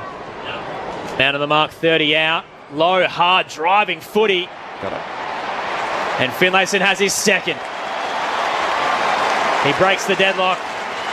And Port Adelaide's margin pushes out to a game-high 48 points. 10-7-67, place 3-1-19. 17 minutes into the second term. Your experts, Josh Franco and Nathan Burke. Well, they've got to do something about just the ease of the ball coming in, and you can sort of say, okay, the defenders, that's 3 marks to Finlayson. He's had 3 shots at goal, but the way that it's coming through that middle corridor, and all they've got to do is lead up and they're getting hit on the chest. So something needs to happen, whether the forwards need to come up higher and sort of put a bit more pressure and just sort of, lock the game down for a period of time until they can get their breath and get the game back on their terms. But at the moment, it's just sort of run and gun up from one end of the ground to the other, and the Power are doing it far better than what the Giants are. So the former Giant, Finlayson, the latest Power player, just a hammer. GWS out of the middle, some good pressure there from Perryman. Hand passed off for the Giants to Ward, then forward to Kelly, then forward to the running ruckman Briggs, and from just inside 50 away to the right, minus score. So 3-2-20 on the board for the Giants. Port Adelaide commanding 10-7-67, 18 and a half minutes down in the second term. Well, probably a little win there for the Giants, even though they lost the initial takeaway. Port Adelaide won that, but then they were able to pressure enough to turn it over to create that shot on goal. 3 goals for to 2 behinds this term. Port Adelaide leaving the door slightly ajar, but the Giants certainly haven't been in it, albeit they've just got an intercept mark through Whitfield. On the exit from the Power, it pops it to Perryman. Left half forward into the left forward pocket. Riccardi's presenting, bounces off Farrell and takes the mark. 15 out, tied in the left forward pocket. Riccardi will have a chance to get the Giants a much needed goal. Well, he's been the most likely down there, lining up for his third at the moment, just been starved of opportunities. When they've kicked it towards him, he's got the ball most times, but just haven't had it down there. Opens the angle, curls it towards home, and Riccardi has 3. And the crowd goes mild. Margin back down to 41 points. Port 10-7-67. The Giants 4-2-26 as we approach time on. Jake Riccardi carrying the load up front for the Giants. Well, interesting as well. We've still got over 5 minutes of this second quarter, and the margin is now 41 points. A really important period of the game for the Giants. If they can somehow, obviously, limit Port Adelaide from hitting the scoreboard again, but maybe put 1, potentially 2, it does put them within striking distance at at half time. And we saw them come from, I think it was 36 points down against the Western Bulldogs in Ballarat. So they've done it recently against a good team on the road. So you're right, Josh, if they can get back within sort of 4-ish, then that'll be not a bad effort in the second quarter. So out of the middle, Briggs again. First touch on the ball. Picked up by Rosie, though, for Port Adelaide. Straight to Butters. Butters scrambled to get the ball and did well. Blind turn away from his opponents, and then out wide with a perfect kick finds Rioli. So he's out on the eastern side of the ground, just ahead of half forward. Drives it up long into that scoreboard pocket. Buckley comes to the front. Lord knocks it away from him over the boundary line. Power fans out there are appreciative of what they've seen in this first half. Why wouldn't they be? 41 points up. Saints by 37 at the Docklands. Crossy 14-8-92 to 8-7-55 as they hit time on in the final term. Toss back in, it cleared both rucks. A really long boundary throw in. Perryman got it out to Ward. Now the handball thrust forward by Whitfield. Finds Kelly. He can get it back through the centre circle. Nice running game here from the Giants. Tom Green now from the square. Launches one. Flying late was Riccardi. Completely cleaned up Jonas. And a free kick to go Port Adelaide's way. Top of the defensive goal square. Well, that's poor discipline there by Riccardi, because at the very least you get a throw in next to your point post and you can lock it in your forward half. It was a great transition from one end of the ground to the other. You just pretty much hand the ball back to your opposition. Jonas chips it short to Burton. The exit smashed by Briggs in the air, but there's a holding free kick going his way. So the Giants ruckman to receive it, left half forward. Too far out to score. Not a lot inside the arc, so he'll square it up. Finds Himmelberg. At least the Giants have now arrested a bit of the momentum. Himmelberg puts it about 30 out, presenting as Brown. Smashed straight up and down by Lockie Jones. He gets his own footy. Tackled by McMullen. Lost it. Toby Green head over the footy. Tries to barge through, but coughed it up to Butters. Flings one out to Bergman. Here come the power on the exit. Pepper had to stomp to get to his right foot, and that allowed Taylor to get in position ahead of Finlayson, so he takes the mark for GWS just inside the centre square at right half forward. Hand passes off for Ash now. He pops it into the forward pocket. Williams gets to the front, brings it down. Aaliyah goes at it on the ground. I think he might be restricted by something that happened in that contest. Aaliyah now puts the hand up for the free kick. Umpire circles and says, yep, you can have it. Riccardi was trying to lay an egg there. And Aaliyah plays on now down the line looking for Hayes. Comes off the hands. Hayes got one over the shoulder. Free kick at left half back for Port Adelaide. Fans who aren't really absorbed in this game, I'd say, at least appreciative that Port Adelaide's got a free kick. Not sure if it's because of the weather, Crotty, and they're sitting on their hands, but it's a little quiet out there, even though Port Adelaide are right up and about. Hayes kicks down the line. Bounced off a couple of fists to Horn Francis. Gives it to Drew. Looks inside. Beautiful outside of the boot kick. He could have easily gone for home and instead centred it just inside the arc to McEntee, who is 35 out. Slight angle to the left. Well, to your point, Berkey, that contest just in front of us here up in the commentary box with Sam Hayes, just unnecessary giving away the free kick. It just releases the pressure. All they had to do was bring the ball to ground, not release the pressure by giving away a free kick. Now it's going to be played in Port Adelaide's front half and they get another shot on goal, undisciplined. So McEntee only has one goal in his last 6 games. He won't have another here. He shanked it off the side of the boot. Sits up scoreboard pocket. Big launch from Lord. Just couldn't pluck it. Keefe gets the handball out for the Giants. Whitfield now to Fay. Exits looking for Brown. Lockie Jones with the spoil from behind. Brown gets the second bite. Hands it to Himmelberg. Now on the outer wing, Whitfield, who kept running close to the boundary line. Centres it towards the logo. Finds Hogan. Marks just inside the square. They're surging at the moment, the Giants. Tom Green to Ward. Running out of room with Drew on his tail. They'll take the advantage as Tom Green was brought down behind play. Daniel Lloyd now dinks it back to Ward. Opens the angle around McEntee. Nothing ahead of him.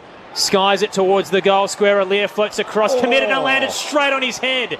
He's been tunnelled in the air by Hogan, who's also trying to mark.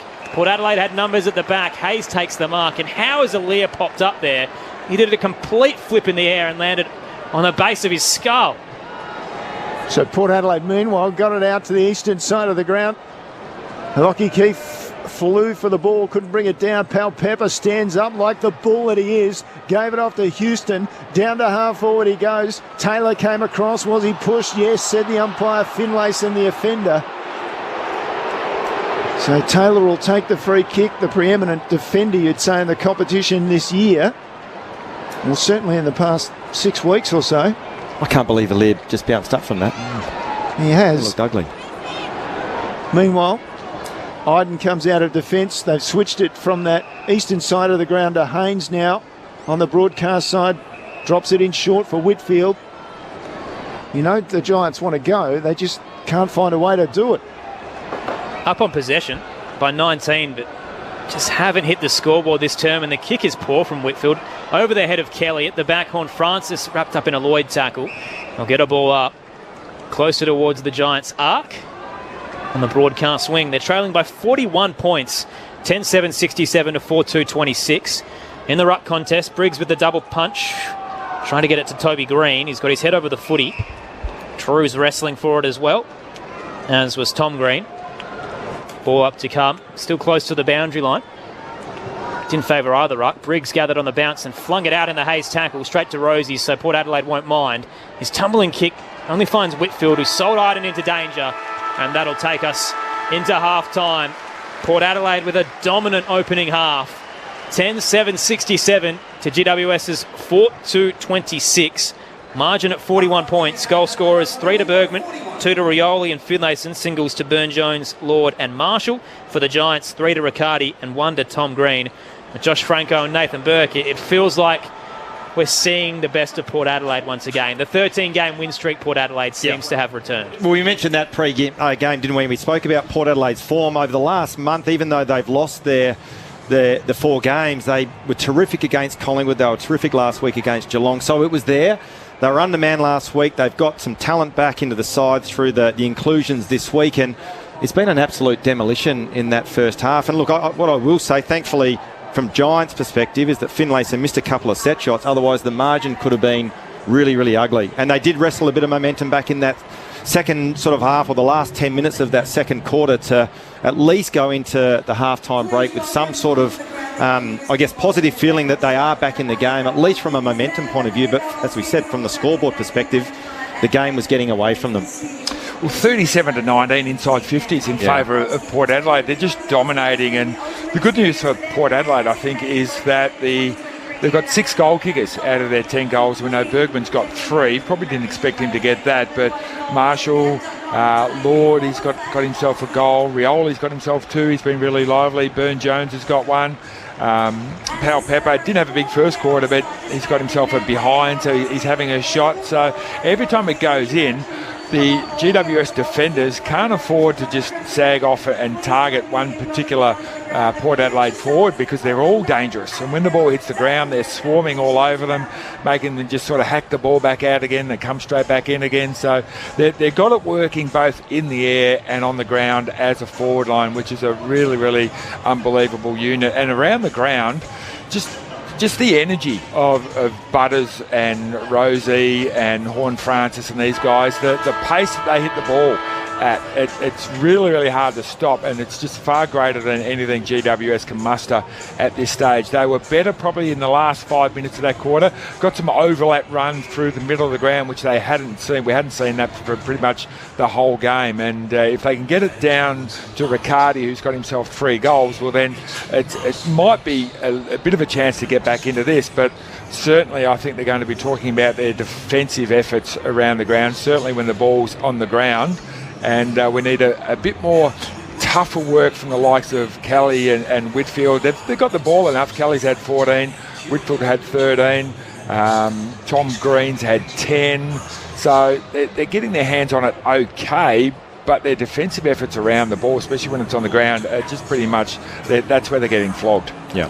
Is it Tom Jonas on Jesse Hogan this afternoon? So he's having a ripping game, considering he's been so down on form this year, but the contests I've seen him at, he's certainly committed himself fully to them, and Jesse Hogan's had 3 touches. Well, the other thing to that too, Aaron, is that, if you get pressure on the ball, and you talk about dirty ball going forward, and that's where your midfield becomes so critical in terms of opposition quality of entries inside their forward 50. If there's dirty ball going, it makes the defender's job a lot easier, and we're seeing the reverse of it.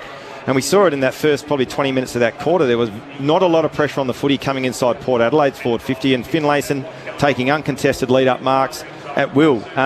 And that, look, we talk about Port Adelaide and when they're at their best, and it's been there. We haven't seen it for a couple of games over the last 4 weeks, but their front half game was back on song in that quarter, and their forward pressure, which is a huge part of the way that they like to play with Pal Pepper, Burne-Jones, Rioli, those sorts of guys that are able to pressure the opposition small defenders and defenders when they're trying to exit the footy. They mentioned it in that second quarter. They set up really well behind the ball, and they just keep creating re-entries, and eventually, that dam wall does break, and they do create scoring opportunities, which they did. And I guess, as we said, unfortunately from Port Adelaide's perspective, Finlayson missed a couple of goals. I think McEntee kicked one which didn't actually even hit the scoreboard at all. They could be further in front here, but as we said, thankfully for the Giants, they go in only 41 points down at half time, and probably still with some sort of positivity that they've done it before, they can do it again and potentially get back in this game. But at the moment, it was a tsunami from Port Adelaide in terms of pressure and the way that and the brand that they like to play.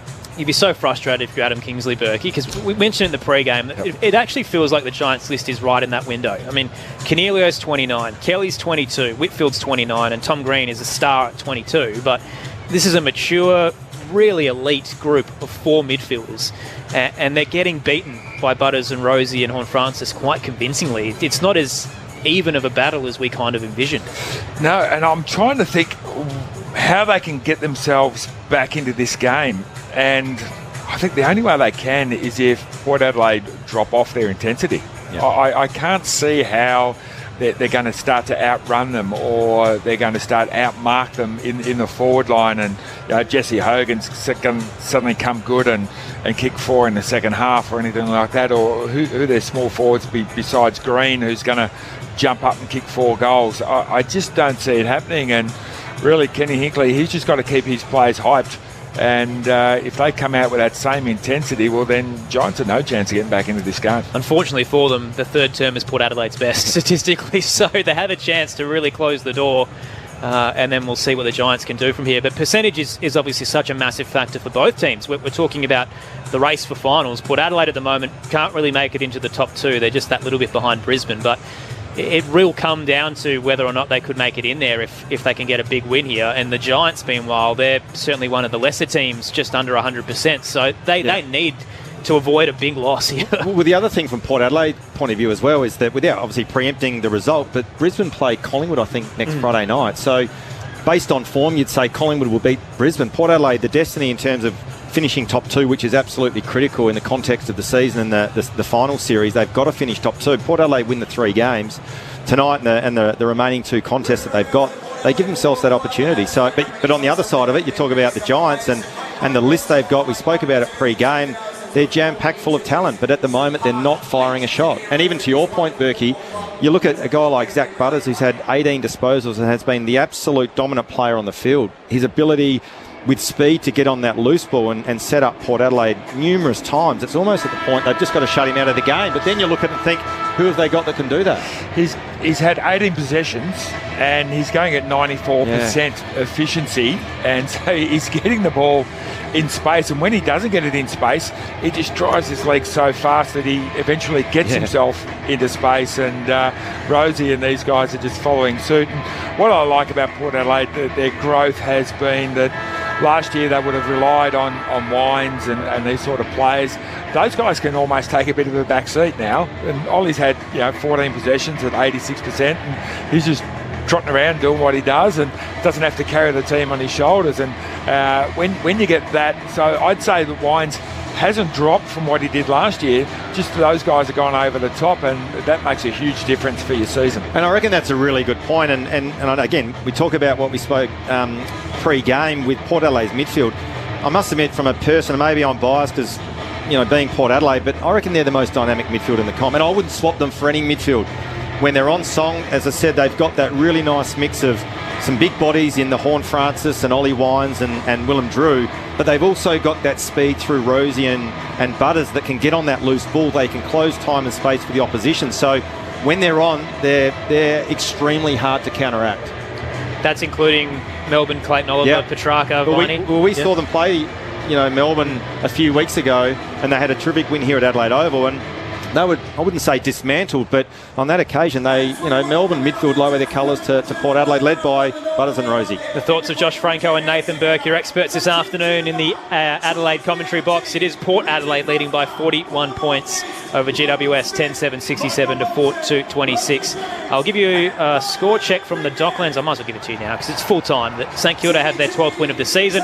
Consolidating their spot in the 8, 14-9-93. They defeated Richmond by 36 points, 8-9-57. Max King had 6 goals, Jade Gresham with 3, and we'll give you some more stats as well as the result from the earlier game in a moment. But for now, on ABC Radio, Sport Digital and News Radio, we'll take the latest from the ABC Newsroom.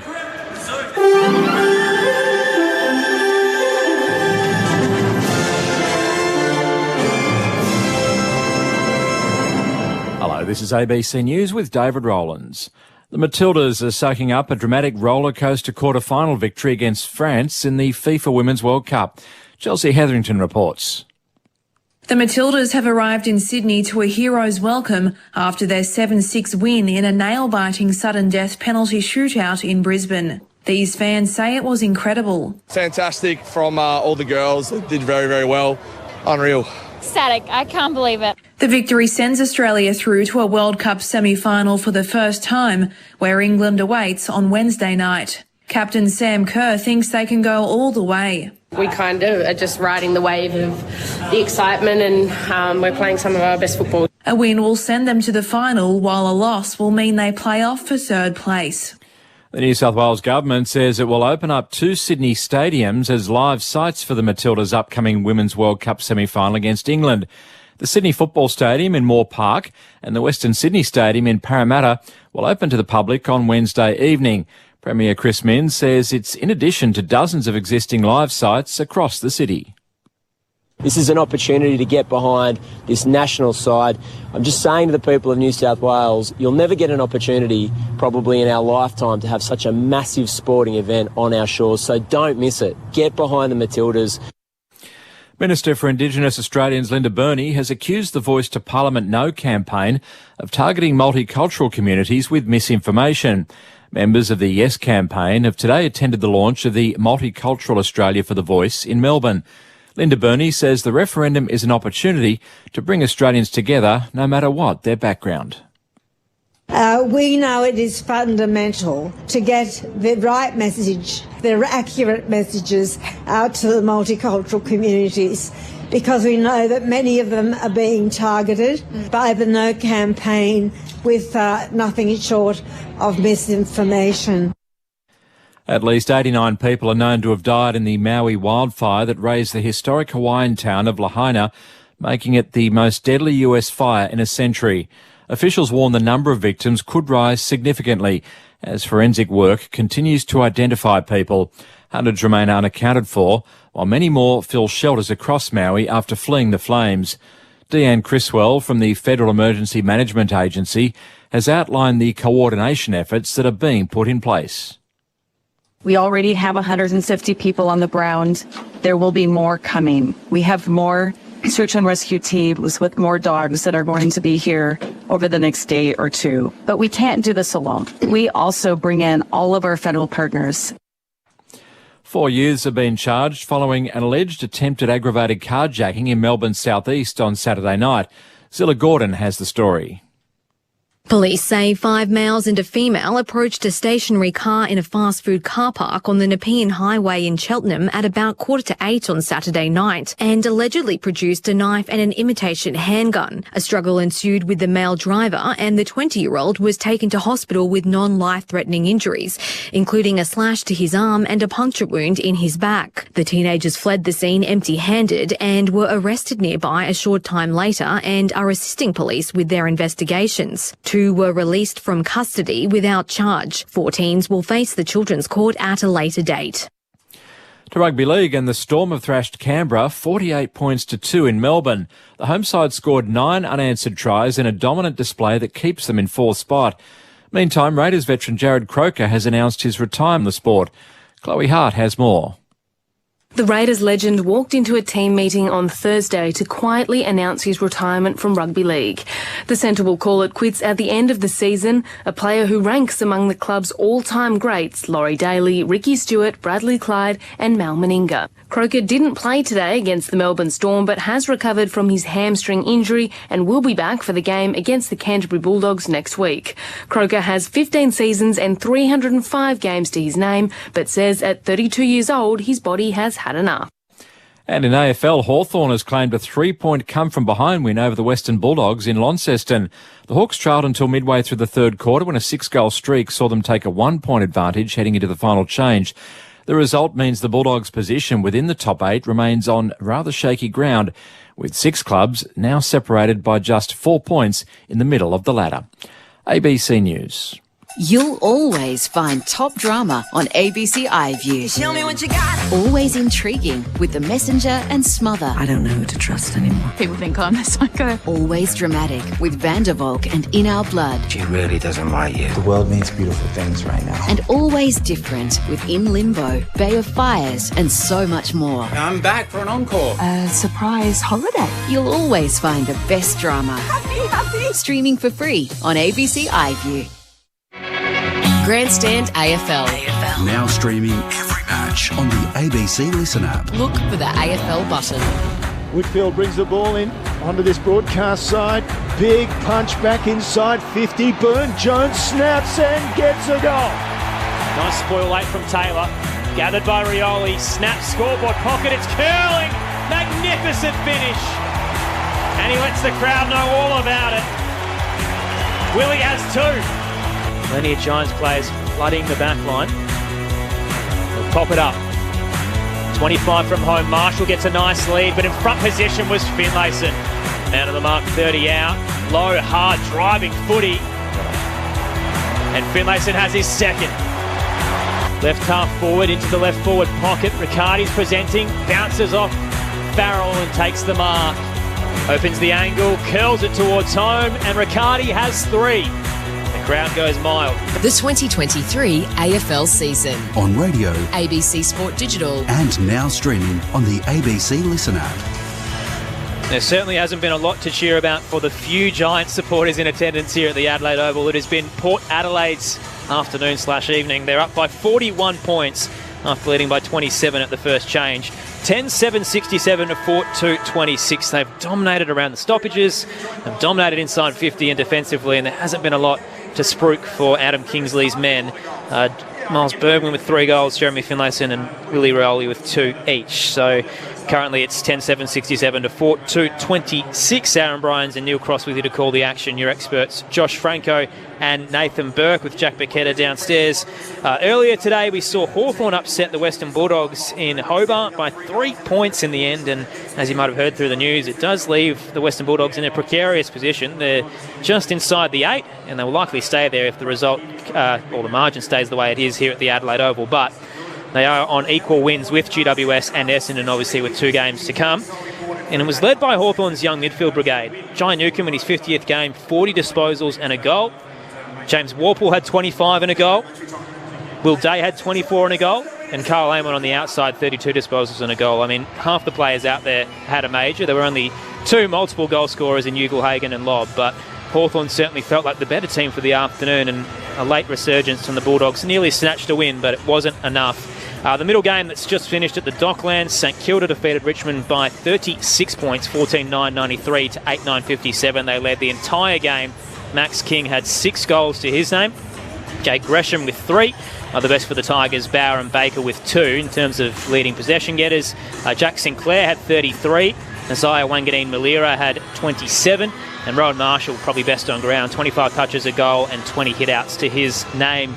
In the NRL, the Knights have just defeated the Bulldogs 42-6, and the Storm earlier today defeated the Raiders 48-2. As you might have heard or noticed around in your local paper, the Matildas had a win last night in the quarter-final, and if you do want to hear the semi-final against England Wednesday night, our coverage from 7:05 Eastern Standard Time on ABC Radio and Sport Digital around the country. If you're in your car or you just can't get there, chuck the ABC Listen app on and hit the Women's World Cup button. So our coverage starting from 7:05 Eastern Standard Time. Australia up against England in the semi-final after the Roses had a win against Colombia last night. And Australia, the Matildas, obviously with a win over France in a penalty shootout that had most of the nation on its feet by the end of it. Very excited to see how it all plays out across the country. Plenty of sport coming your way. It's been a very busy couple of weeks for the ABC Sport Department, but we're your home for it on the ABC Listen app, regardless of whatever code you're hoping to find. Welcome to our listeners joining us from the Docklands here at the Adelaide Oval. It is Port Adelaide at the major break with a 41-point lead over the Giants, 10-7-67 to 4-2-26. They have dominated proceedings. They led by 27 at quarter time after kicking the first 4 goals unanswered. They had a run of 12 inside 50s to nothing to start the second term and have blown away this contest as they hope to keep one hand on a top 2 finish. The Giants, meanwhile, are fighting to try and stay in the 8, and thankfully, with the Western Bulldogs loss earlier today, they should remain there by the conclusion of this round, but with 2 to go, they're in a precarious spot. Aaron Bryans and Neil Cross calling the action for you. Josh Franco and Nathan Burke, your experts. Josh, run us through what you've seen so far just quickly in this opening half. Well, Port Adelaide have been absolutely outstanding. They've dominated play, they've dominated field position, and they've dominated the scoreboard. And at the moment, I reckon the messages from the 2 coaches, Ken Hinkley would have said copy and paste, more of the same. We heard that Adam Kingsley gave the Giants a bit of a rocket at quarter time. He would have given them another rocket, I reckon, at half time. And they've got to do something about it. Do they give Toby Green more mid-time? Cornelio and Ward need to get going. Can they put an extra in the stoppage, get more numbers around, because they're getting smashed at the ground ball through Butters and Rosie, dominating for Port Adelaide, and lift their contest and pressure. Toby Green starting in the middle. A combined 33 disposals between Butters and Rosie heading into this second half. They've dominated here at the Adelaide Oval to get Port's season back on track. Briggs takes it out of the ruck, tries to get his own clearance, smothered by Wines. Kelly now for the Giants, hands it out to Toby Green. Kicks errantly up to right half forward. A bouncing ball that Dersma charges onto. Gives it off to Houston. Hands it wide to Burne-Jones. Kicks around the body up towards the logo. Horne-Francis sitting underneath it. Launching is Ash. Couldn't quite claim it. At the back, Port Adelaide trickle one up towards the arc. Buckley's waiting for it. Finlayson on his tail. Great tackle. Flung it out, holding the ball. They want to take the advantage, but it will be brought back by umpire Daniel Johansson. Free kick to the power just outside the arc. Yeah, well done by Finlayson. He was almost out of the contest, you thought, but just willed himself to lunge and lay a tackle and an errant handball. It didn't quite get his fist to. So the man on the mark, Buckley, will stand on the arc of 50. And Finlayson, or he might go for that little 3-quarter kick. Crossy, top of the goal square. And his accuracy tonight, no, he's laid it off inside 50, looking for the lead of Marshall. Big collision, Ash and Whitfield went down. Port Adelaide through Bergman with the ball, released it. Umpire said it was a throw. Play on advantage. They break through Cornelio into the centre of the ground. Hogan with a rare touch in the match, sliding in and taking the mark just behind centre. Yeah, just the 3 touches in the first half for Jesse Hogan. Hogan off to Ash, burst through the centre circle, brushed a couple of tackles, kick was low and hard, bounced off the bootlaces of Valia to Toby Green, who kicks around the body, a hit and hope. It was originally an empty goal square, but getting back and taking the intercept mark is Dylan Williams. So Port Adelaide by 27 at quarter time, now up by 41. Williams exits to the outer side. Brown tried to take it back with the flight, it was Iden rather, couldn't claim it. Got a handball out in the end to Cumming. Now Kelly curls it into the 50, and in the hole was Cornelio, called to play on. Took the mark, well, didn't take the mark because it wasn't paid. Tackled by Jonas holding the ball, and here come the power. Butters took the advantage of the play on. Sent it out to Dersma on centre wing on the eastern side, down to half forward. Finlayson, the former Giant, rises high, takes the mark just outside 50, stabs it in low and didn't make it far enough for Marshall to even make a dive to try and pull it in. It came off his chest eventually on the bounce and over the boundary line 30 around from the goal face. That must have been touched off the boot. Kelly trying to argue his case, isn't he? Yeah, all the way up the field. It was touched off the boot. Normally the umpire gives a bit of lenience for the player who thinks that they marked it, but certainly none given then. Toss back in. Finlayson gets rid of Briggs. Taps it over the back to Wines, who snaps off a step towards goal. It's curling back through for an excellent finish. Wines has his first of the evening. Port Adelaide's 11th as the margin pushes out to 47 points. 11-7-73 to the Giants 4-2-26. 3 minutes into the third. Well, we'll almost imagine that, you know, the message from Adam Kingsley to his players at half-time would have been almost to break the second half into, you know, this quarter, when we come into 3-quarter time, if we can, you know, peg the margin back maybe 3 goals and then we're within striking distance in the last quarter, you never know what can happen, but that's almost a dagger to the heart of GWS, that first goal to Port Adelaide. All of a sudden, as you said, the margin's 8 goals and it's a tough road back from here, Berkey. Unfortunately, it was the skipper too. It was Toby Green. He was standing alongside Ollie Wines. He just got sucked into the play, chasing the footy, and Wines held his distance and kicked the goal. Briggs got the first touch in the middle. Wines comes through, hand passes off to The ruckman Hayes and goes forward, inside half forward. Rioli picks it off the pack, gives it away to Powell Pepper across the body. Amazing goal. Oh, the power is absolutely on. If you thought the first half was good, this second half could be anything at the rate they're going at the moment. Port Adelaide 12-7, 79. GWS 4-2, 26. 4 minutes into the third quarter, the Power have 2 on the board in the second half. Well, it's almost like the DVD players being caught on repeat. Once again, we saw Port Adelaide dynamic at the centre bounce, got that loose ball, drove their legs, able to clear it from the centre square. And Rioli, that contest there, was never out of it. Brought the ball to ground, kept his feet. And I'll tell you what, that finish from Powell Pepper, unbelievable.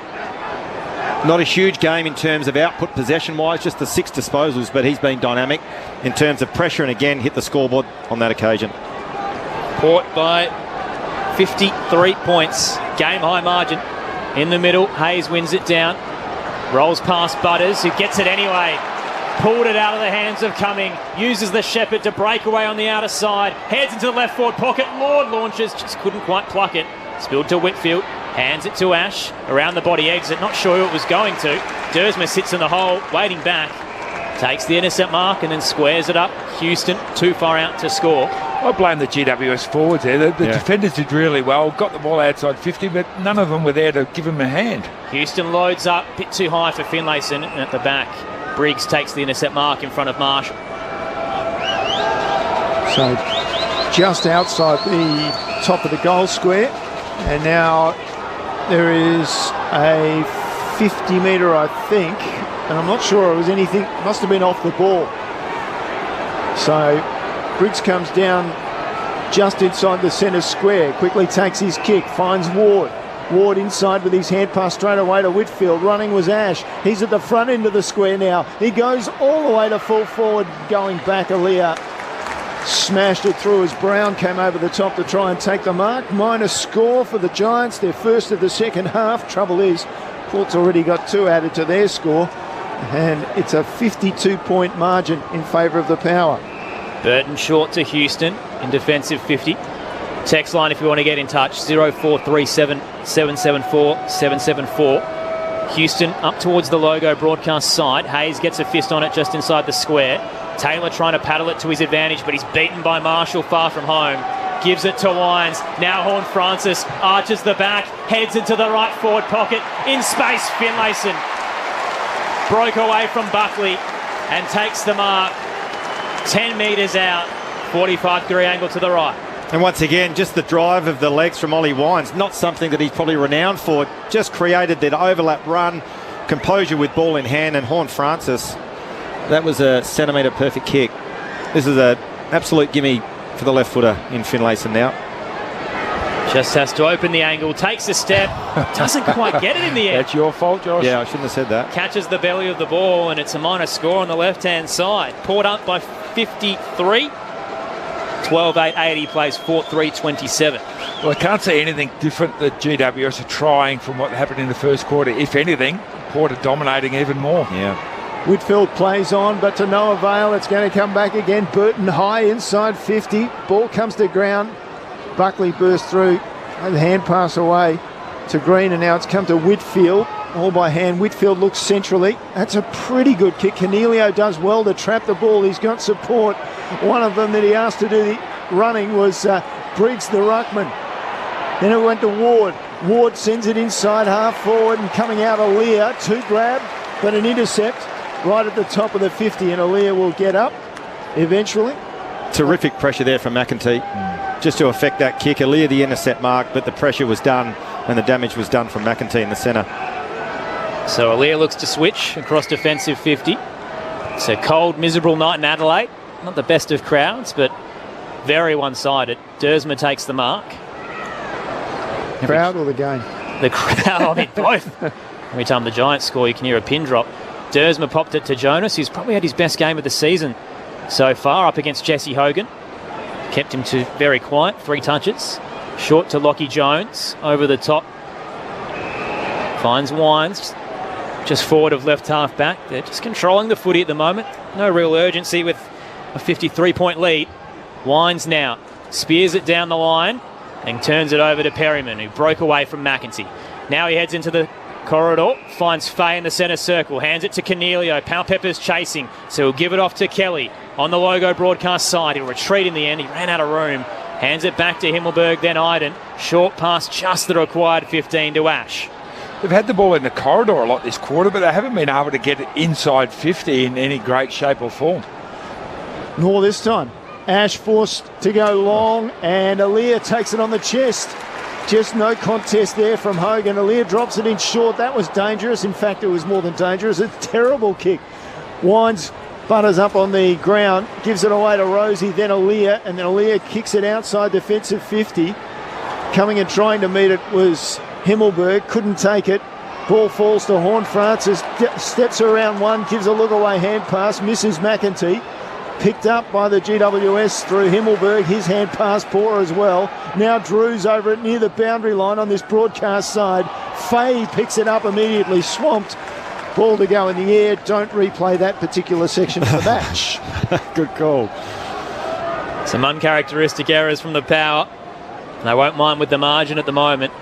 Off the ruck contest, Drew. Nice couple of side steps through traffic, then kicks up towards the corridor. Cumming comes to meet it on the bounce. Pulls it in nicely for the Giants. Heads to the outer wing. Lloyd takes it back with a flight unopposed. Chips it forward. Finds Cornelio. 55 out.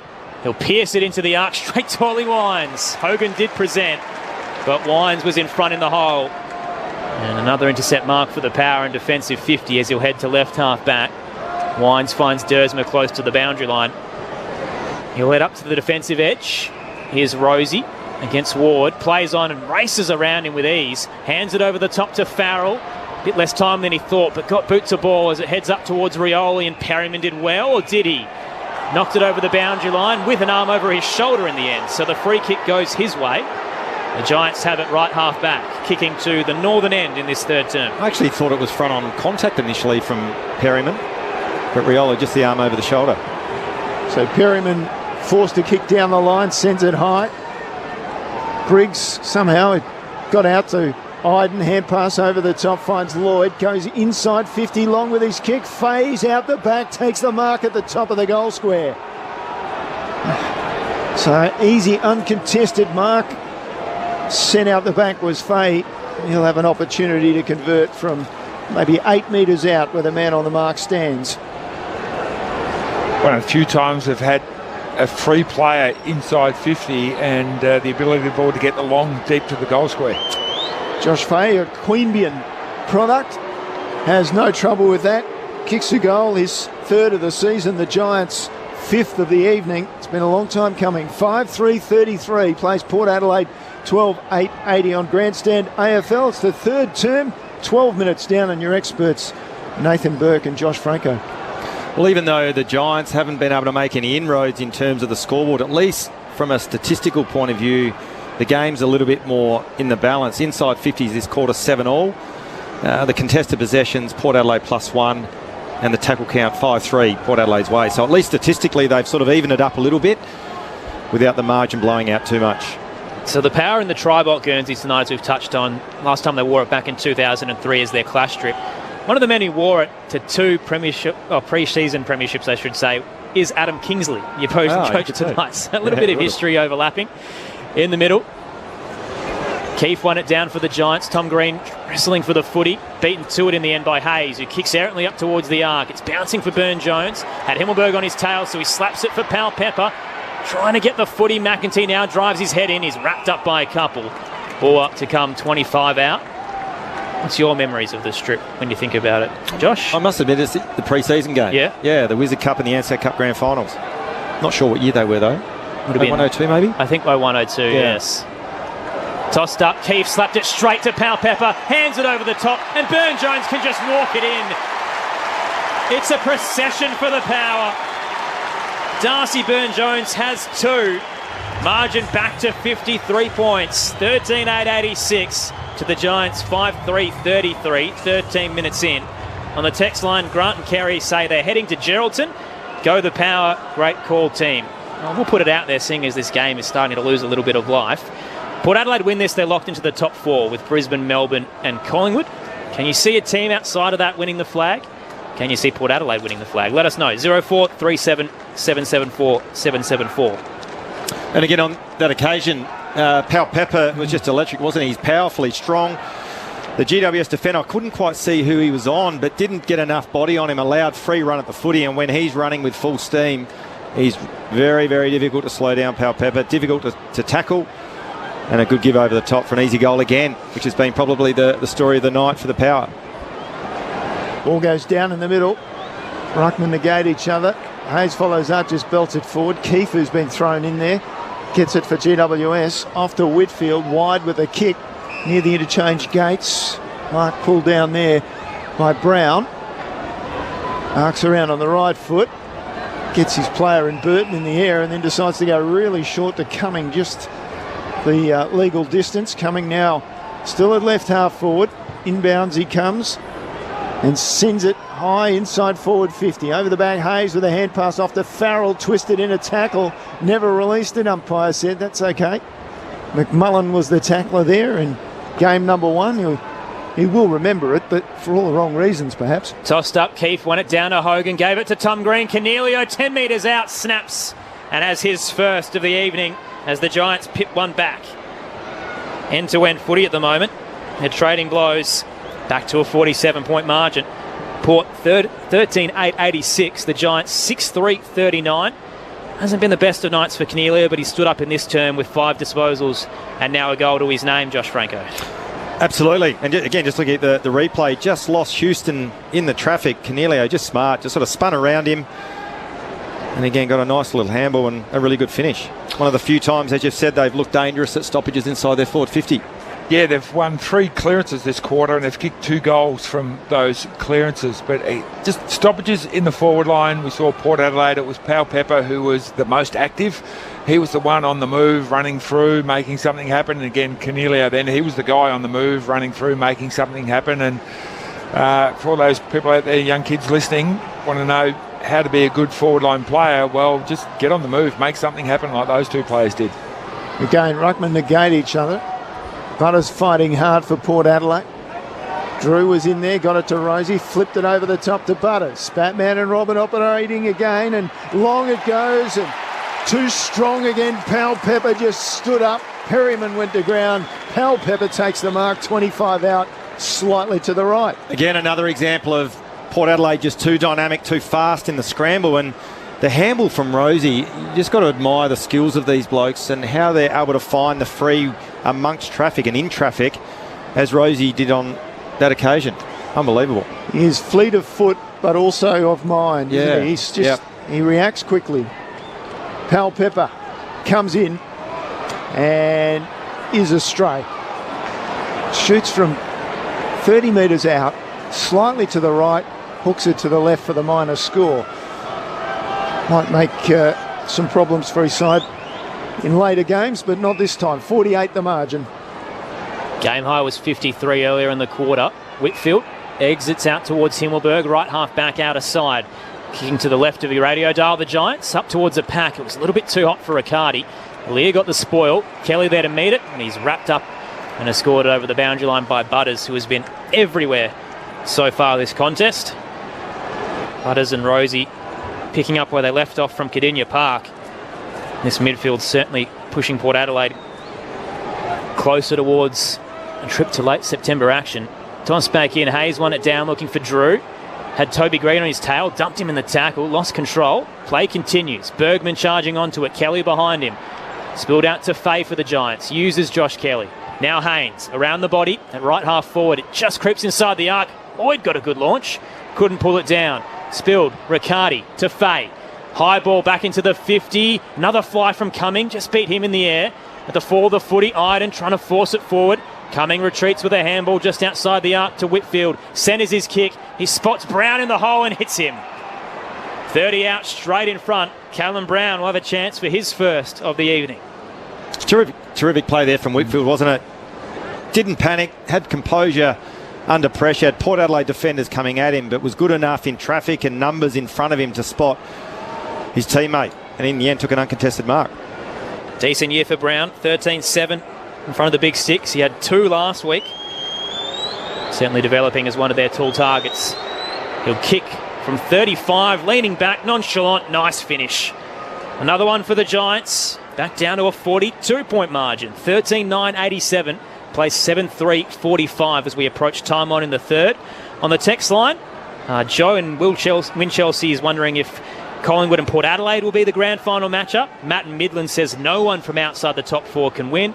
Collingwood and Port Adelaide are the only teams with any real credibility. And Ben in McArdle says driving to Kangaroo Island from Shepparton. Well, you have to take the ferry at some point, but says go the Power. Sam Palpepper for Brownlow. Not sure that's going to happen, Ben. And of course, they can win the grand final. So Ben's obviously very bullish about the Power's prospects. Well, the other thing, or the team that's outside the top four, and I don't want to sort of say it with a bit of trepidation, is Carlton last night were unbelievable. What a run they're on. Yep. You never know on the day. No.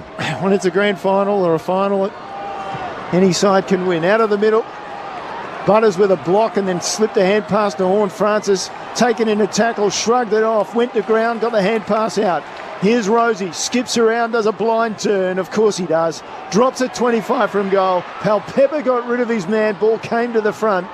Tom Green, hand pass to Whitfield. Running was Iden.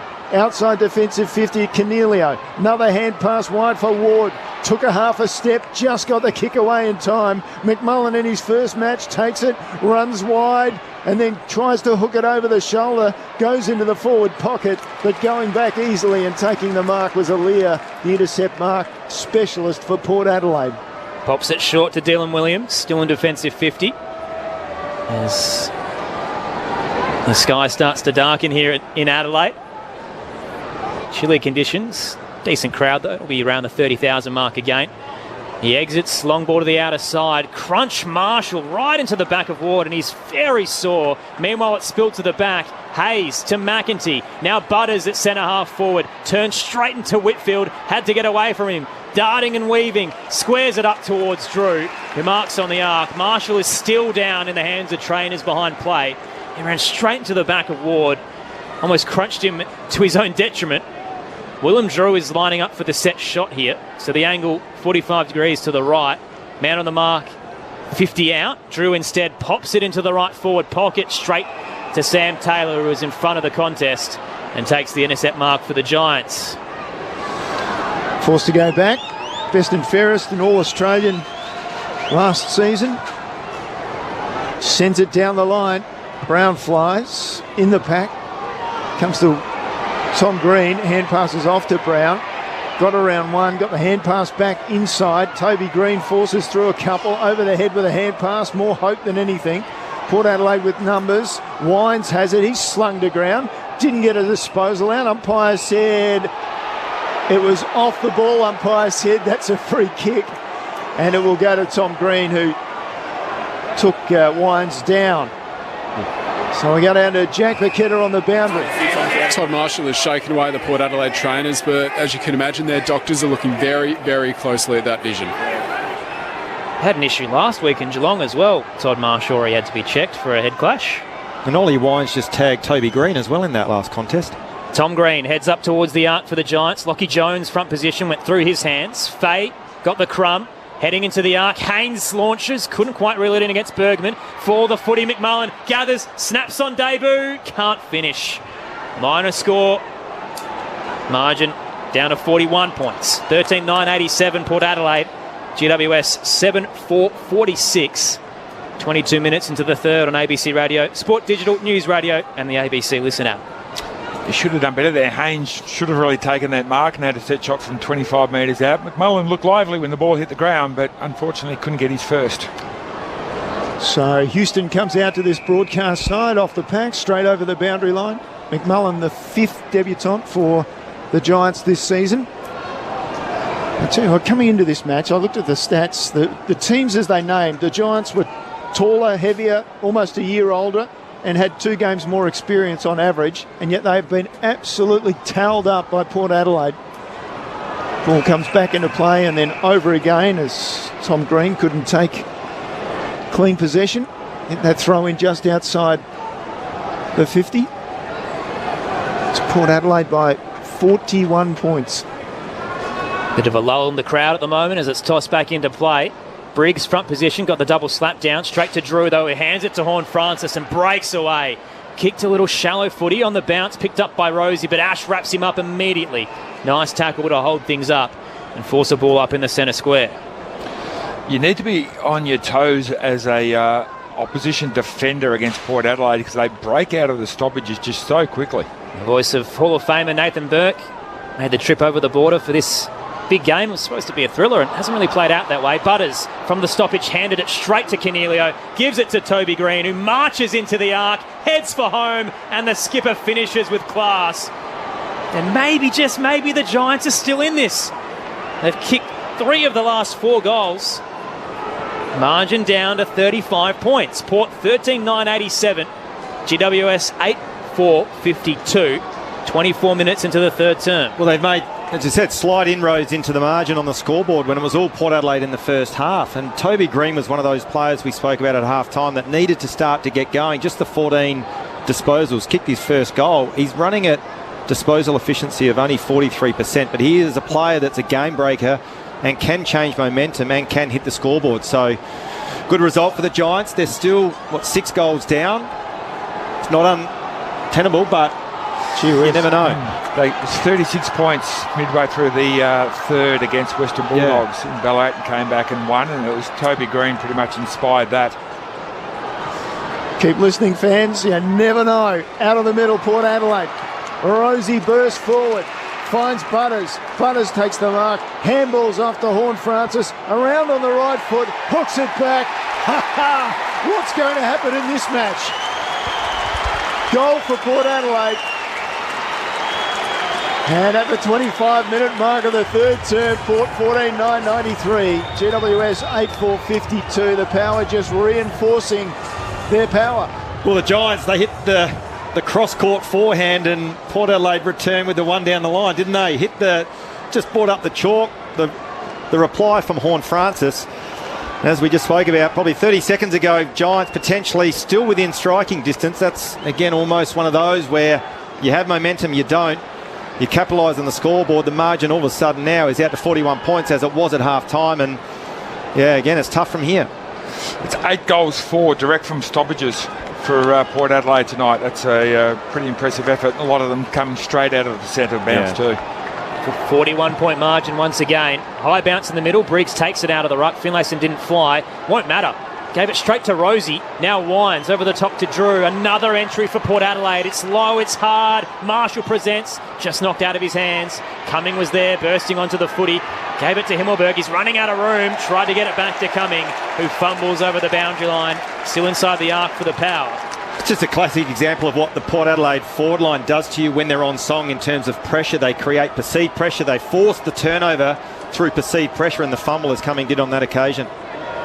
Toss back in, 45 out, Briggs charging onto the ruck tap, slapped it straight down the throat of Cumming. Exiting footy straight to Lockie Jones in the square, didn't realise he was running out of room, tackled there by McMullen, spills out to Rosie, hands it back to Lockie Jones. Now Farrell attacking edge, loads up with his long lethal left and hits Horne-Francis back with the flight. Beautiful kick from inside the square came Farrell. And now Horne-Francis has a tough task. On the boundary line, left forward pocket, 10 out. You shouldn't be able to do that. It's not just the kick that's amazing. Within 2 steps, he'd actually identified that was the target that I'm going to kick to. A lot of guys couldn't actually see that target to actually then kick it to him. Horne-Francis opens the angle. He will be called back, though, even though he kicked the major. They're going to pay it. So the Giants certainly encroached, but Horne-Francis goes bang, bang. Back-to-back goals. Margin back up to 47. 15-9-99. GWS 8-4-52. As we approach the 30-minute mark in the third term. On the topic of teams that can win the flag on the text line, 0437 774 774. Glenn from Tara says the Cats still have a shot left in the locker. And the grand final will be Geelong v Carlton. And the Cats will win it again. Glenn, jeez. There's a lot have to go wrong for the top sides for that to happen. I love the confidence, but I'm just not sure about that one. And Fran from Melbourne says, my usual greetings to my favourite SA ABC grandstand team. Jamo's not there, but Nathan's a great sub. Jamo's off at a party tonight, but he's refreshing before the finals. Should be a nice run home for us here. Back in the middle, Briggs trying to take it out of the ruck contest. Finlayson, his opponent, slips a hand pass forward, gave it to Wines, taken to ground, released the ball, and now Drew caught over it. Umpire says, give it to me. What I've liked, the last three centre bounces, Port Adelaide, every single one of their midfielders has touched the ball. It doesn't just go to one of them and they boot it forward. All three of them get involved and they share it with hands on the way through, and they just work as a unit so well. So the third ball up forced. Goes in the air again. Briggs tries to get to the front, couldn't tap it away. Green got a hand pass out, that was Toby Green. Port Adelaide take it again. Rosie inside, 50 with the kick. Just bounces high, Ash takes it. Burne-Jones for company. Ash goes to ground, Burne-Jones rips the ball away in the forward pocket. Hand pass inside to Marshall. And he does the rest. So 2 for Marshall. And Port Adelaide just streaking away now. 6th goal of the quarter. Port Adelaide 16-9, 105. GWS 8-4, 52. I think that is shut the gate. Yeah, I think so. Was it really a doubt? No, it wasn't. I think we were trying to hype that up just slightly a little bit too much. But again, out of the middle, it was all three of their midfielders touched the ball. And when they work together as a unit like that, you end up going at the bloke with the ball, but there's always someone to give the ball to. Then you go at him, and there's always someone to give the ball to. And it's a really tiring night for the GWS midfielders because they're just chasing backsides the whole time. Well, it's a bit like the Western Bulldogs when they're on song. Their ability to flick the ball around by hands, and if you can't get heat on the ball carrier, that's exactly what happens.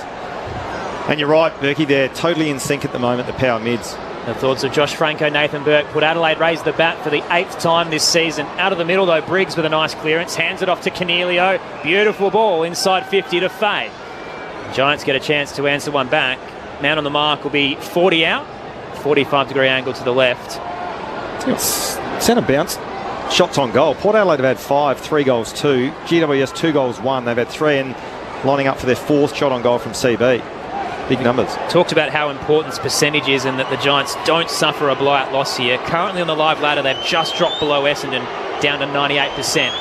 Fay kicks, starts right, looks a little off balance and it won't come back. Minor score, 8-5, 53 the Giants, Port 16-9, 105. So currently Essendon in 9th and the Giants in 10th. Big game next week with Essendon playing the Giants. Another elimination final. We've had a few of them. Houston plays on from full back, goes long with the kick. Thought it was intercept mark, but instead Cumming caught as he appeared to take it. Yeah, should have been paid that crossing. So it's taken in the tackle, forces a ball up, 5 metres in from the boundary, midway between half forward and centre wing. And the ball comes off to Wines, who gave it to Rosie, who sends it down to half forward and high. It creeps over the back, and that was a high tackle, so the Giants will take the free kick, and it will go to their preeminent defender in Sam Taylor. Taylor on Lord tonight. He's kept him relatively quiet. Kicks up towards centre wing. Hits Cumming in front of the benches. He will look to load up for the Giants and send them inside the arc. His target is Riccardi up against Aliir. He's beaten. Aliir took a couple of juggles, but takes the intercept mark and quickly moves it to Houston across defensive 50. That will take us to 3/4 time. Port Adelaide been rocking and rolling all evening.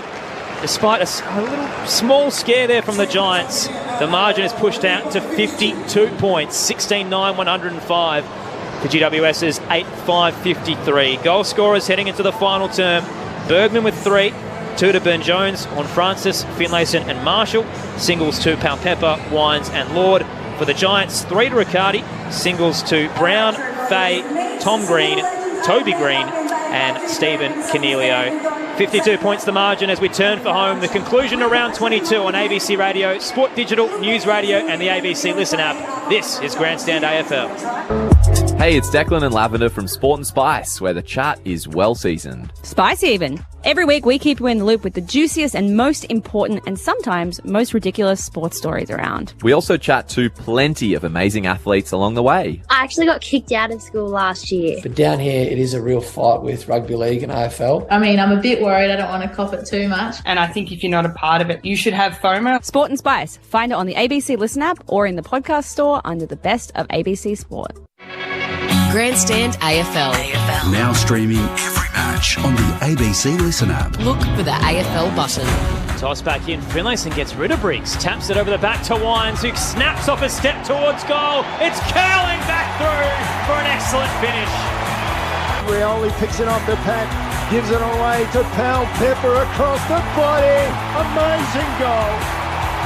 Oh, the power is absolutely on. If you thought the first half was good, this second half could be anything at the rate they're going at the moment. Tossed up, Keefe slapped it straight to Powell Pepper, hands it over the top, and Burne-Jones can just walk it in. It's a procession for the power. Darcy Burne-Jones has two. Tossed up, Keefe won it down to Hogan, gave it to Tom Green. Cornelio 10 metres out, snaps, and has his first of the evening as the Giants pit one back. From the stoppage, handed it straight to Cornelio, gives it to Toby Green, who marches into the arc, heads for home, and the skipper finishes with class. And maybe, just maybe, the Giants are still in this. Butters takes the mark, handballs off to Horne-Francis, around on the right foot, hooks it back. Ha ha! What's going to happen in this match? Goal for Port Adelaide. Burne-Jones the company. Ash goes to ground. Burne-Jones rips the ball away in the forward pocket. Head pass inside to Marshall. And he does the rest. The 2023 AFL season. On radio, ABC Sport Digital. and now streaming on the ABC Listen app. Well, after a month of losses, Ken Inkley's men certainly have the power to win once again. They look right back on track as they march towards potentially a top two finish. Brisbane will hold on to it by percentage by the end of this round, but Port Adelaide breathing down their neck with that big Friday night game against Collingwood to come. 52 points the margin here at the Adelaide Oval heading into the final term. 16-9, 105 the power. The Giants 8-5, 53. Aaron Bryans and Neil Cross with you to call the action. Earlier today, St Kilda defeating Richmond by 36 points at the Docklands, with Max King kicking 6 goals for the Saints and consolidate their spot inside the 8. Currently St Kilda 6th. And the first game of the triple header saw Hawthorn upset the Western Bulldogs by 3 points. So they'll remain just inside the 8 on percentage. Pretty decent gap over the Bombers, 108% to 99%. But the Giants right behind in 98%. So there's plenty of teams still in the hunt, and it shapes up to be a really thrilling final fortnight on Grandstand AFL. As we turn for home, the thoughts of our experts, both All Australians, 5 Blazers combined, Josh Franco and Nathan Burke. Are we expecting any sort of response from the Giants, Josh? Because it's felt like Port Adelaide's night. It has, absolutely, it has been, Aaron. And even that quarter, just in terms of some of the key stats, disposals even, inside 50s, the tackle count, contested ball even. So at least from a statistic point of view, Giants were able to wrestle some of the momentum back. Port Adelaide, they were +6 in clearance, and they've been dynamic around the footy all night through the likes of Rosie and Butters and Horne-Francis. Really, that speed that Port Adelaide possess in the midfield has just been absolutely outstanding, and potentially the absolute change in terms of their fortunes over the last 4 weeks compared to tonight. They've been outstanding. They were able to hit the scoreboard, so they're efficient going inside forward 50. Port Adelaide, they kicked 6 goals 2 to the GWS Giants 4 goals 3. But again, overall, Berkey, it's been an absolute dominant performance for Port Adelaide. The margin currently 52 points, and for them, they don't want it to blow out to any bigger. No, and you mentioned the word dynamic, and I think it's a really good word to use to describe Port Adelaide's performance, because when they get the footy, they just take off and they run and they support each other. There's none of this sort of, chipping the ball around and going backwards and sideways and hang on to it. When they get it, they go, goals are that way. Yep. Let's go that way as quickly as we possibly can, and good luck trying to keep up with us and chase us down. And their forward line, Rioli was a bit quiet that quarter, but in first half he was up and about. And if he don't get you, Powell Pepper gets you, and Burn Jones is popping up there now and kicking goals, or the big fellas are marking it. So why wouldn't you go forward as fast as you possibly can when you've got those options up forward? But I just love the way they get it, drive their legs and go. On the text line 0437 774 774, asking you for your grand final predictions. John in Shep says, unfortunately, I think the final may be Collingwood v Port Adelaide, and my Richmond jumper is going in the washing machine tonight, not to be worn until round 1 of next year. Ken, who's a Saints fan, says Collingwood Port Adelaide is his expectation, and M from Melbourne is going Collingwood Port Adelaide as well, and thinks Toby Green is just tired from being on a high each week and trying to lift his team into finals. So he's certainly been one of their better players tonight, Toby Green, but he can't do it all, unfortunately. Margin is 52 points, Port Adelaide's way. Final term on Grandstand AFL. Sam Hayes, the late inclusion, wins it down against Briggs, bounces towards Wines, wrapped up in the tackle from Toby Green, enables Briggs to get the clearance. A kick up towards the arc. Hogan late, had to spoil. Front and square, Lloyd tried to gather, leaves it in the end for Fay. He can't pick it up, neither can Cornelio. Houston now shovels one back to Butters, and he pops it short and wide and finds Drew. Getting the work rate of Butters was in the centre bounce, gets the possession inside their D50. Superb. Drew takes his time, sends it out to the eastern side of the ground, and big intercept mark taken there by Ash, and then he handball to Whitfield, and then the hand pass inside just set up a tackle at Powell Pepper. You feel sorry for him. Ruled to have got into the back of Ward, so Ward takes the free kick, sends it high inside forward 50, very high. Ball comes off hands, Hogan wide with a hand pass, coming to open goal, makes no mistake. And Power fans not happy, they figured there might have been a free kick in there for the Power, and if you take it back to when Callum Ward was tackled, they expected that to be a free kick as well. So a late goal if you think in terms of the way the match is heading for the Giants, just saving a bit of face and maybe a bit of percentage. 9-5-59 the Giants. Port Adelaide 16-9, 105, minute and a half into the final quarter. Well, I'll tell you what, one position I don't reckon you want to be in is when there's a high loopy ball, the hospital handball or hospital kick coming towards you, and Powell Pepper's running you with a full steam of trying to flatten you as he did on that occasion with Ward. And having a look at the replay, there wasn't a lot in it, probably technically in the back, but not much in it. Power fans not happy. He's an absolute bull, Powell Pepper. Just sees red. Wants to mow anyone down. So he's a red bull. Nice little product placement there, Crossy. A high bounce in the middle. Hayes wins it down. Briggs, though, gets the crumb on the bounce. Stripped of it by Wines, who wrenched it out of his arms. Now to Butters. Takes it out of the air and hands it off to Houston. Gets away from Cornelio. Long ball, top of the goal square. His target is Marshall. Disposed of in the end by Taylor, who flipped him away and grabbed the footy. Handed out to Perryman. Now Iden left it behind. Picked up by Rosie. Weaving through traffic. Then the check side, almost against momentum, centres it up to Houston. Gee, if you have some time later tonight, check out what Connor Rosie just did. He stopped and propped on the left, and falling over the boundary line, his check side kicked on his right to find Dan Houston, who marks 35 out, 45-degree angle to the left. And what was just as impressive, sorry, Berkey, was just the intent of those Port Adelaide small forwards, McEntee, Rioli, Burn Jones, Powell Pepper. When the ball hits the ground or the opposition have got it, they are on them like a flash. Houston crosses the paint of 50. Beautiful looking kick. Never in doubt.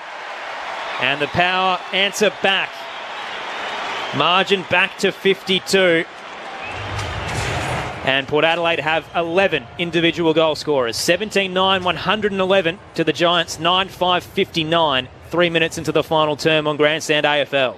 It's important Giants fight out this quarter and it doesn't blow out to be 70 or 80 points, which it could very, very easily, because Port Adelaide don't look like slowing down anytime soon. They look just as hungry as they were in that first opening couple of minutes. So Giants, if they sort of put their toes up, it's a long, long way back to Sydney, playing against a contender next week. They want to get some form of confidence out of this last quarter going into next week playing against the Bombers. Well, the Bombers in Carlton to come. And let's face it, they started the round in 8th place, so there's still a chance, but they can't lose all the percentage that they seem to be losing Now on the ruck contest, free kick goes against Briggs, and it'll be Hayes to take the free kick for Port Adelaide. Desperate to hand pass off. Finally gave it to Burton, which is his third attempt, I think. He dropped it in short to Houston, and the player on the mark, Kelly. He faked the handball. And that is a good call by the umpire. He faked the hand pass, Kelly ran off, and the umpire said, no, everybody come back, resume the position on the mark, reset. I actually thought the rule said now if you fake a handball, the umpire calls play on. Anyway, Houston inside 50. Marshall comes out and takes a strong mark away from Taylor. Did very well. As we said, one of the top defenders in the AFL. And Marshall got out in front of him and took a strong grab in front of the eyes. Well, Berkey, you mentioned that the Giants don't want to let this margin get away from them as it currently is, or blow out even further. But I reckon equally as important, if you Ken Hinkley and the Port Adelaide coaching staff, I reckon you're starting to think, what can we do with Butters? What can we do with Rosie to keep them out of harm's way? Almost put them on ice. So we know, and obviously bigger fish to fry in the coming weeks. So Marshall to finish off his work from 35 metres out, no problems. He has his third of the evening. So up there with Bergman, who kicked 3 as well. And Port Adelaide just put another nail there. 18-9-117, GWS 9-5-59. As we talk about, it's a nail not only for this match, but it's GWS's season in many ways. It is, and next week we said Bombers and then Carlton. 2 winnable games if they're on form, but certainly Port Adelaide are destroying their form so far tonight. And you got to feel for young Bergman as well. He came out firing in that first quarter. He had 11 possessions and 3 goals. He's only touched the ball twice since then. He's probably thinking, hang on, I'm on track for 12 here and 40. He ends up with 2 in the next 3 quarters. Beautiful bounce in the middle. Briggs taps it down to Ward, slaps it towards Tom Green. Kicks it into the arc for the Giants. Fist from behind by Jonas, and then gets his own footy as well as it bounces off a couple of players. Spun a full 360. Got a handball out to Wines, who flung it straight towards Hogan. Now out to Tom Green. Pushed as he kicked it. It's curling towards goal. Nice finish for Tom Green, who has his second of the evening. 52 points the margin once again. As we approach the 7-minute mark, 18-9-117 Port Adelaide. The Giants 10-5-65. Jack Bucketta's downstairs. Both teams have activated their substitutes down here for Port Adelaide. Frankie Evans is on. The ruckman Sam Hayes is off. And at GWS, Jacob Weir is on. And Nick Hayes is off with a sore left foot. Well, the last centre bounce was Ollie Lord. The young Ollie Lord actually got a bit of a look in the centre bounce, which is a good thing. Sam Hayes has been subbed. He's now in the next centre bounce. Expose him, hasn't done a lot of ruck work, I'd imagine. Good to expose him, give him a look at what it's like in the AFL playing that ruck position. Give him the feeling of running into a brick wall if you run into Briggs. So here he goes. Gets up high. Briggs gets the tap though. Down to Toby Green. Hand passes it off to Briggs. Inside 50. Nice kick. Neat looking forward. And finding Hogan. He got 2 grabs on it. Tom Jonas says, umpire, it was my hand that touched it the first time. But 9 times out of 10, it'll be the player who ends up with the ball who gets awarded the mark. And that was the case there. So Hogan will have a look at the goal face, 45-degree angle and only 25 metres out. Port Adelaide fans are here in number. You can hear them. In comes Hogan, slightly hooks the shot, but he's got the goal.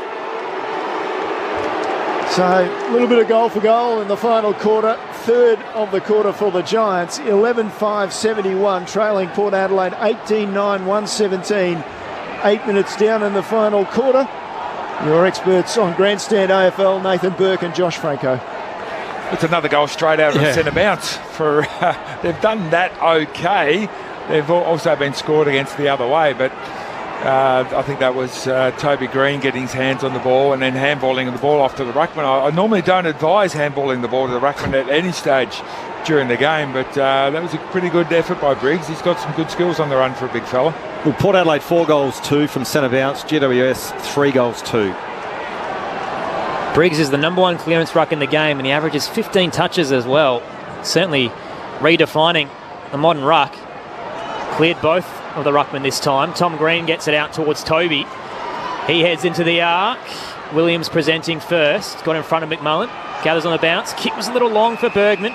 Josh Kelly takes it just outside the arc, right half forward. Wants to chip it over the top. Ward was running across and takes the uncontested mark. 30 out. Thought about playing on. Eventually does. Squares his kick up and finds his skipper, Toby Green. Still the same distance, but slightly better angle. More 45 degrees to the right now for Toby Green. Well, poor old Ollie Lord did 2 centre bounces, lost them. He's gone forward. Finlayson in the ruck, but still didn't make the change. GWS able to win the centre clearance. Green lining up for goal. Methodical approach. Toby Green kicks from 30 straight over the goal umpire's hat. 3 consecutive goals for the Giants. Toby Green has 2. Margin down to 40. 18-9, 117. The Giants 12-5, 77. 10 minutes into the final term. On the text line, Daniel's seen enough. He says Port Adelaide can win the flag. With or without Dixon is the puzzle. Don't mind it. I actually don't mind them when Dixon isn't playing. No, well, their forward line looks a little bit better structured. Definitely. And we've seen the influence that Marshall has in the absence of Dixon. So even though he's a critical part of Port Adelaide, even if he's not playing, they've still got enough tall timber up ahead of the footy to impact the game, which they have tonight. The big one's Lycett. That's the big one. I reckon that's the big piece of the puzzle for Port Adelaide. You're certainly going to need a body in there. Yeah. You've got Finlayson in there at the moment, which I'd be telling him probably not to jump. Yeah. Briggs has thumped the ball forward. Horne-Francis lost control of it. Toby Green pounced on it, gave it to Cornelio. Inside 50, flat kick. Comes off hands. Burton picks it up for Port Adelaide. Just a hack kick to get it out of there. It's going to come back again. No, it's not. Ash with the hand pass over the top. Horne-Francis says, I'll have a piece of that. Kick down to centre wing wasn't great. So it'll come back. Ware gets it down to half forward. Over the back, Hogan. Look away hand pass. Gave it straight to Jonas. Clears it away for Port Adelaide to centre wing. Rioli good. Pushed off a couple. Look away hand pass over the shoulder. He was aiming for Drew. He got the boundary line. Ball in to come out there on the eastern side of the ground. Aaron, you predicted there was around 30,000. You weren't far off. 32,597 is the crowd officially tonight. It's a pretty regular number for us this season, outside of showdowns. Toss back into play. There's a whistle in the ruck contest. The Giants really want to take the advantage, but they'll be pulled back by Daniel Johansson. Just forward of centre wing, outer side. Briggs thought he was the recipient. Instead, Toby Green will take it. Lowers the eyes. Flat kick into the arc. A little too high in the end for Cornelio. At the back, Butters. Handball wide to Williams. Port Adelaide look to exit up the corridor. Into the square. Spots Willie Rioli. Marks ahead of Perryman. Called to play on. Stepped off his line. Still head wide to Drew. Just behind the logo. More deliberate approach now from the Power after a really electric start. Towards right half forward. Buckley charges out with 3 Power opponents and smashes it towards the boundary line where Ash will walk it over in front of the Jack Odie stand. Mikey makes a good point on the text line from Bendigo. No one is mentioning Brisbane for the grand final. And to be honest, if they finish top 2, I could see them easily making it, considering their home form. That's fair. 11 games without a loss at the Gabba this season for Brisbane. Off the ruck contest, umpire spotted a free kick. Go to Finlayson. Crowd appreciate that. So Finlayson, in fact, no, he won't take it. It'll be Horne-Francis. So it was off the ball, off the ruck contest, and Horne-Francis has the free kick. One of the only players, in fact, I think he is the only player on the ground who's got his socks pulled up. Drops it shorter and wider for Butters, and he looks away, gets it inside 50. Ball comes to ground. Finlayson picks it up. Fresh air shot with a kick. Ash handballed the ball just into space. Picked up by Williams for Port Adelaide. Bergman gave it to Burne-Jones. They're going backwards to Farrell and then to centre half forward with his kick. This is ugly football. Nothing much to recommend this. Finally, McMullen. He got the ball around the corner. It was a good kick. Badly handled by Himmelberg. poor hand pass over the top. Somehow the Giants come clear. Aaron, help me. Iden a little 1-2 with Kelly. Did the same with Lloyd. He's charging up the broadcast wing. Nice little highlight for the Giants, but he can't finish it off. His entry intended for Green, but only found Burton. And now the Power on the rebound. Margin at 40 points, Port Adelaide's way. Still midway through the final term. Butters turns through the centre circle. Chips over the top to McEntee. Wanted to keep going. Didn't realise he had Buckley in front of him. He'll stop at centre half forward. Heads into the left forward pocket. Rioli's his target. Nice mark. Not quite the height for a hanger, but he stuck the knee in to take it. Tight angle, 15 out. What I liked about that was they had multiple opportunities to go wide. There was players free by themselves out on the wing, but they chose to go down the corridor the whole way, and so many teams these days just take that easy option to go wide. 4 goals last week. Willie Rioli has 3 tonight. Margin back to 46. Port 19-9, 123. The Giants 12-5, 77. 15 minutes into the final term. Well, and going back to the Brisbane debate around top 2 and making the grand final, their final almost starts next week, doesn't it? Because they play Collingwood at Marvel, and they've got to win that to get top 2. That's assuming Port Adelaide win their last 2 home and away matches. So a lot riding on that game for Brisbane next Friday night. How come you get all the clean skills? That was ugly, ugly football. Deliberately timing it, so you have to do the hard work, Rossi. Port Adelaide's so clean in that passage. 19 goals on the board. Umpire sets himself to send down the bounce. The 2 makeshift ruckmen. Lord going against Keith, who knocked it down beautifully to Toby Green. Out of the middle, high and inside forward 50, going back with the flight. Farrell picked it off. And watch for his left boot. Oh, great outlet kick. Finds Drew perfectly. A 50-metre pass that skimmed across. Then Drew goes in short for Butters. Looked outside, handballed inside. Burton took it, sent it long inside forward 50. Finlayson the target. Came to ground. And through come Taylor. Disposed of the ball just. It's come out. And there's another snap for goal for Port Adelaide. And it was a great finish by McEntee in the end. Just efficiently getting the ball forward. So impressive when they move it like that. Port Adelaide 20 goals, 9 behinds, 129. GWS 12-5, 77. Left in the wake now. Well, I know McEntee ended up finishing the goal. Berkey, what about that kick from Farrell again? It's just down phenomenal. the middle. Yep, just the ability of him to scan, identify space, identify target, but kick the ball to advantage, like almost absolutely perfect, dropping it in a bin. And he's done it numerous times tonight. It's just phenomenal. And those guys that can play across half-back, and that's where Port Adelaide are blessed with Burton and Houston and Farrell that can use the ball off half-back. They're worth their weight in gold, those guys. On the text line, Ben says, the Lions have an annoying habit of beating Collingwood, so he's tipping them on Friday. Wow. Brendan thinks Collingwood would destroy Port Adelaide again if it was at the G. In the middle, Tom Green got a dinky little 5-metre kick under pressure. Wide, Iden fumbled. Coming through Kelly.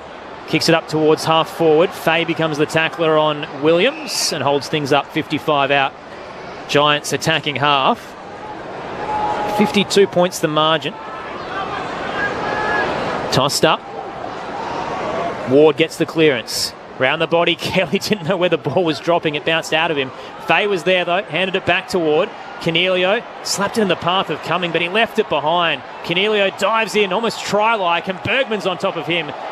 You think he'd be holding the ball, but he's going to play a ball up in the end. Cornelio certainly flung himself onto the pill. Ball up to come just inside the boundary line, just outside the arc for the Giants. Ended up looking like a rugby union ruck.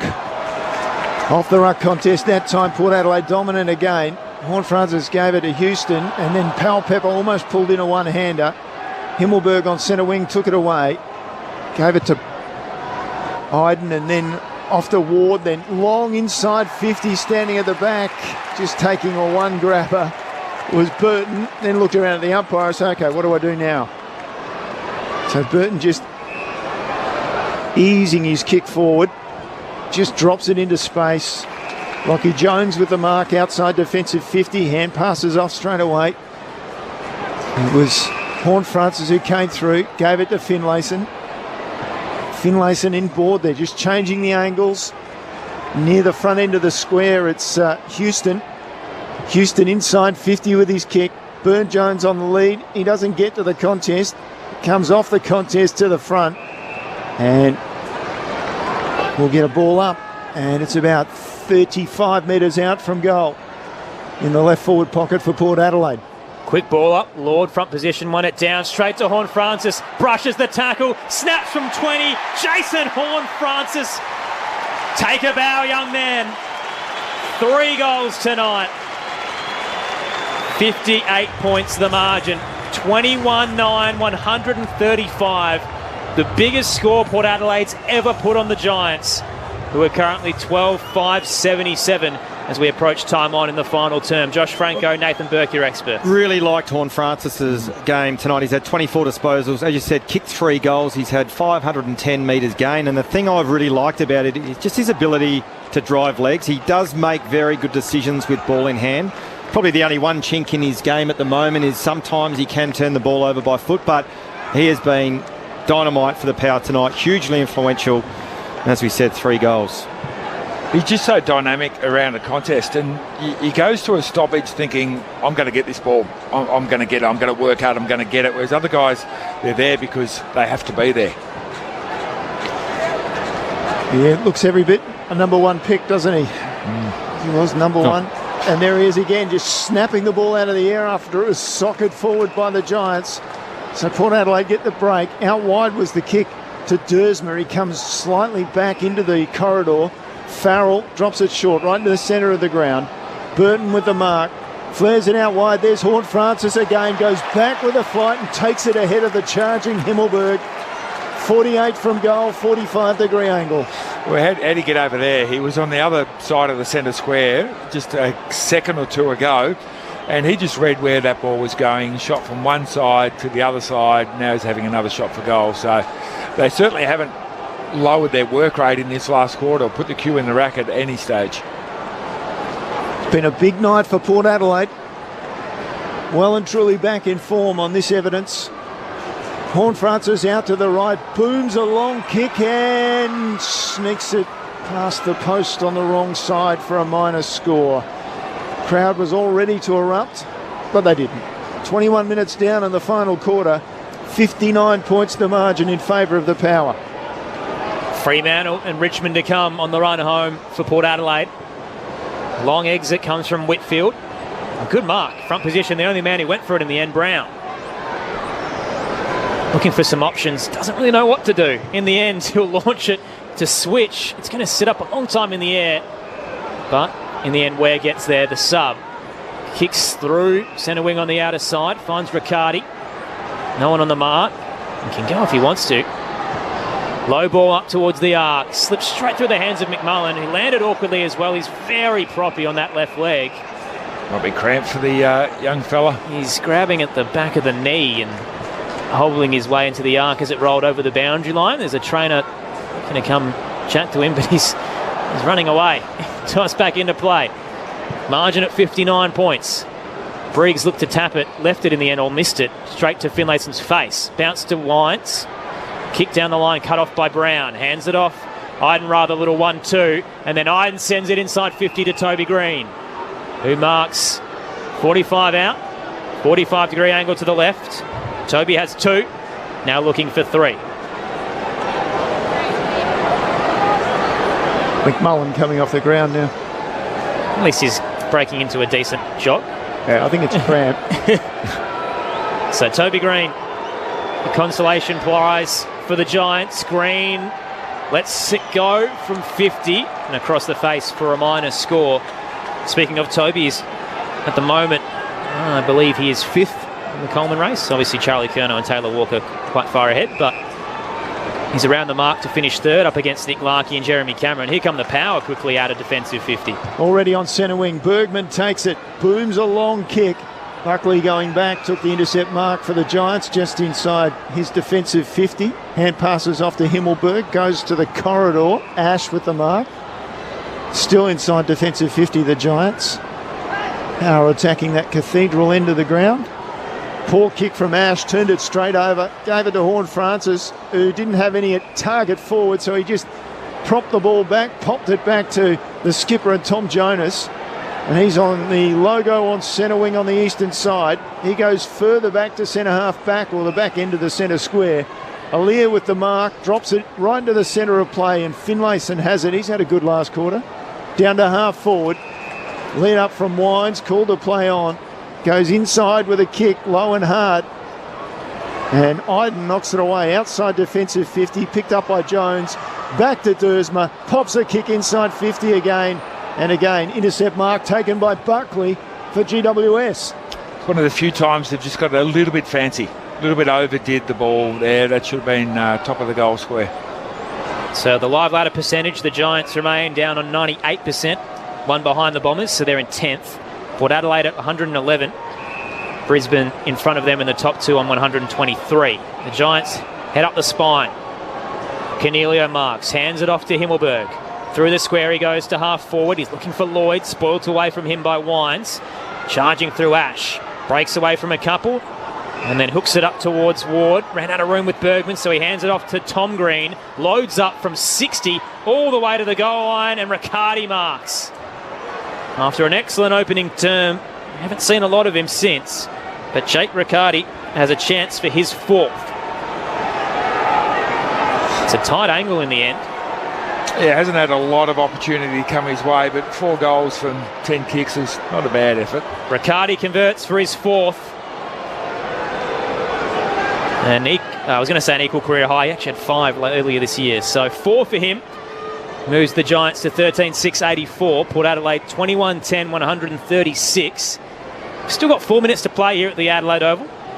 And whilst the 4 points are wrapped up, the margin's certainly important in the run home. Currently it sits at 52 points. Can they close the gap on percentage, Port Adelaide? Yeah, making me work with my maths here. And Melbourne, they're too far back, aren't they? I think Port Adelaide's too far back, but it won't matter. If Brisbane lose to Collingwood Friday night, they're a game ahead if they win their last 2. So I think they're just hoping to get victories, whereas the Giants' percentage is incredibly important with so many teams around them. So you heard it, Aaron, just suggesting Port Adelaide's going to beat Fremantle away, and Richmond, his beloved Richmond, here at the Adelaide Oval to finish the season. They're washed. Back in the middle. Lovely tap out to Toby Green from Briggs. Green just managed to get it to Tom Green with his little kick, and then the hand pass went back to Kelly. Kelly drove inside forward 50. Hogan off the pack. Couldn't get a clean disposal away. Keefe was in there. So was Lloyd. Sent it out to a bit of territory. Allowed Callum Ward to pick it up. Scrubbed the ball further forward. Aaliyah picked it up, taken down in a tackle. Did he try and fend off?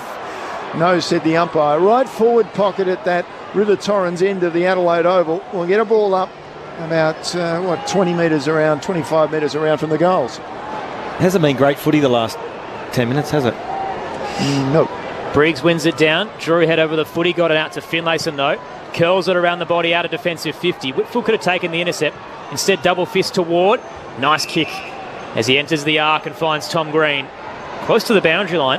45 out.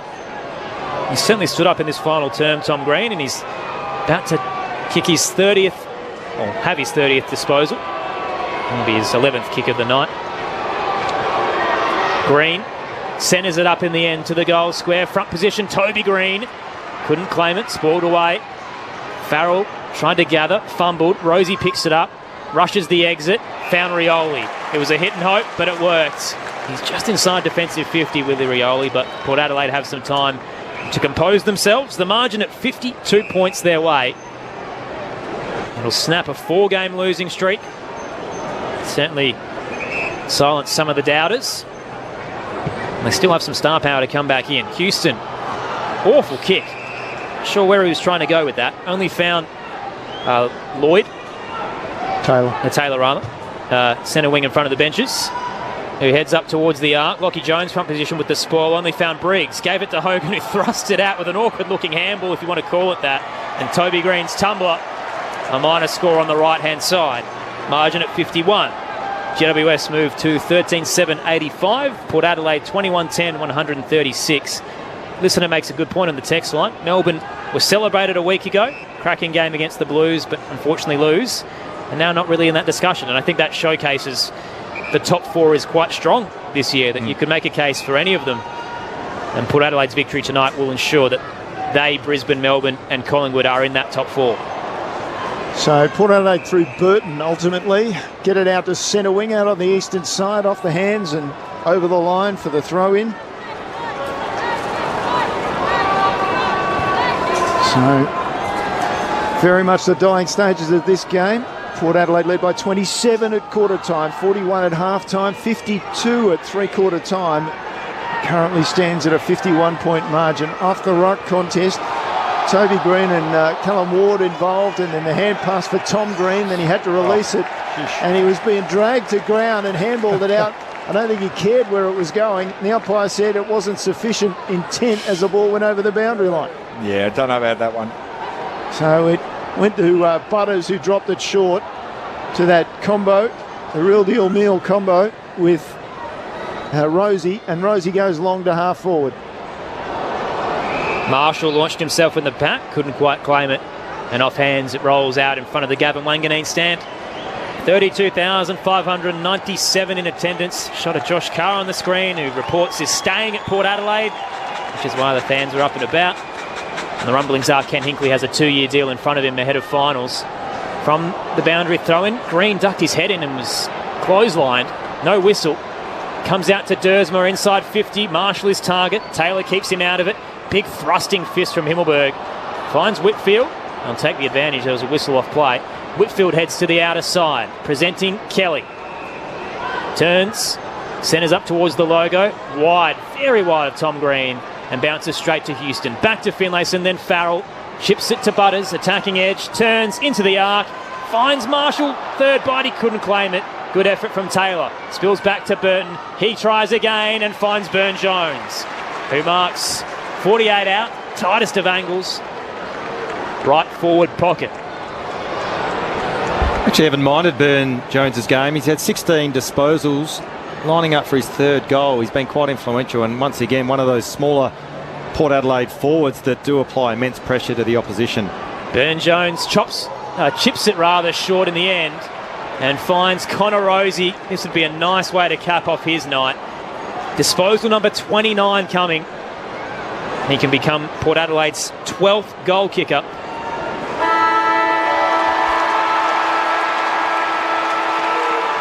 It's only a matter of the margin. Connor Rosie starts on the fence. Electric tonight. Kicks from 45. It's across the face, and it won't be a score. Port Adelaide finds a spark to reboot their power. They snap their losing streak and lock themselves into the top four.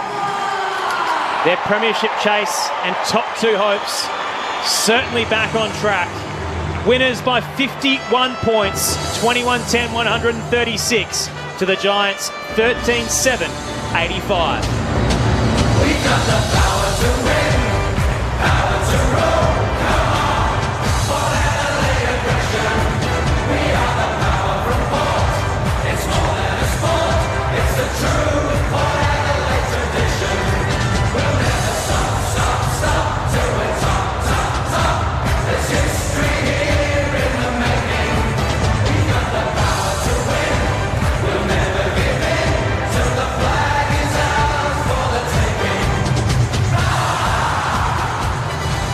They had the hot start, Port Adelaide, with the first 4 goals and never looked back. They led by 27 at quarter time, 41 at the half, 52 heading into the final term, and ultimately winners by 51 points. 3 goals to Marshall, Bergman, Rioli and Horne-Francis, 2 to Burn-Jones and Finlayson, singles to Powpepper, Houston, Wines, Lord and McEntee. For the Giants, 4 to Riccardi, 2 to Toby Green, 2 to Tom Green, singles to Cornelio, Cumming, Hogan, Fay and Brown.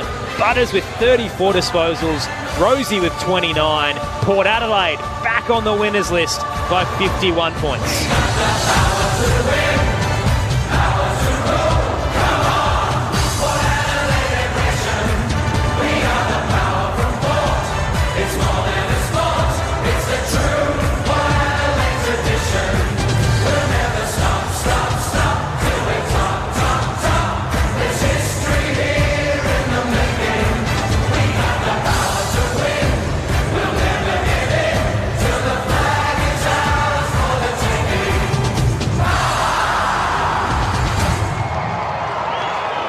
And the Giants' season hangs precariously by a thread.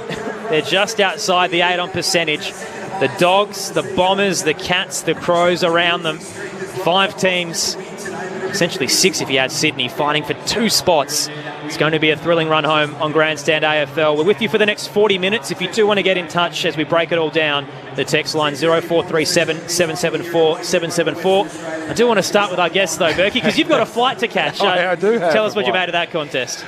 Look, Port Adelaide, very, very impressive. All over the ground, their backs were really strong. They beat their opponents quite easily.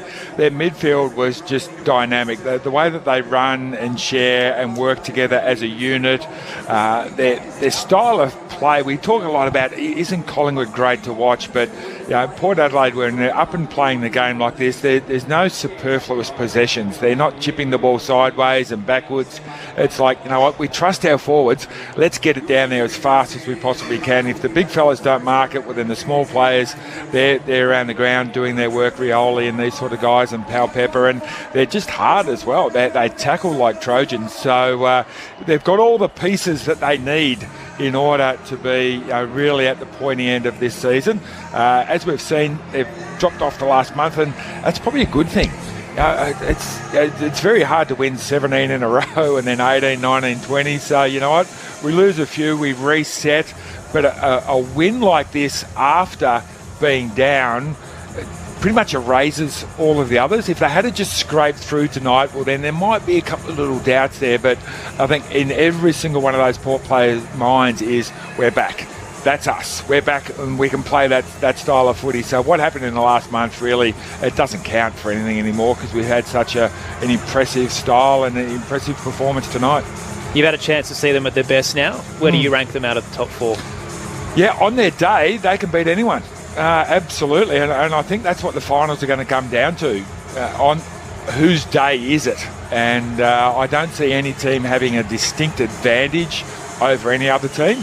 It's just going to come down to, on the day, who's better, and they're as good as anyone going around. Berkey, thanks so much for making the trip. No, it's always pleasure. a privilege My to have pleasure. you in the box. I imagine your flight's going to have a lot of orange on it, because the Giants have made a hasty exit as well. So I imagine they're trying to get to the airport.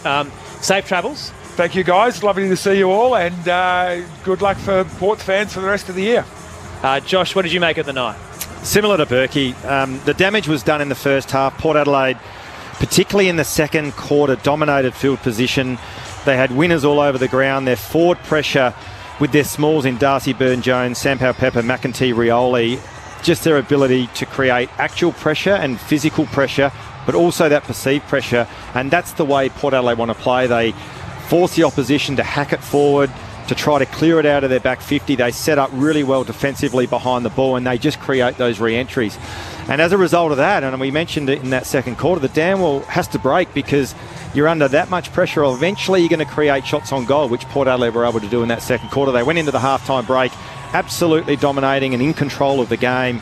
And the second half was, I guess, one of those games where Port Adelaide were always in control. Giants threw a little bit at them, but in the end, it was never in a position to actually challenge Port Adelaide. So overall, as Berkey just sort of summed up, it was a really dominant performance from Port Adelaide.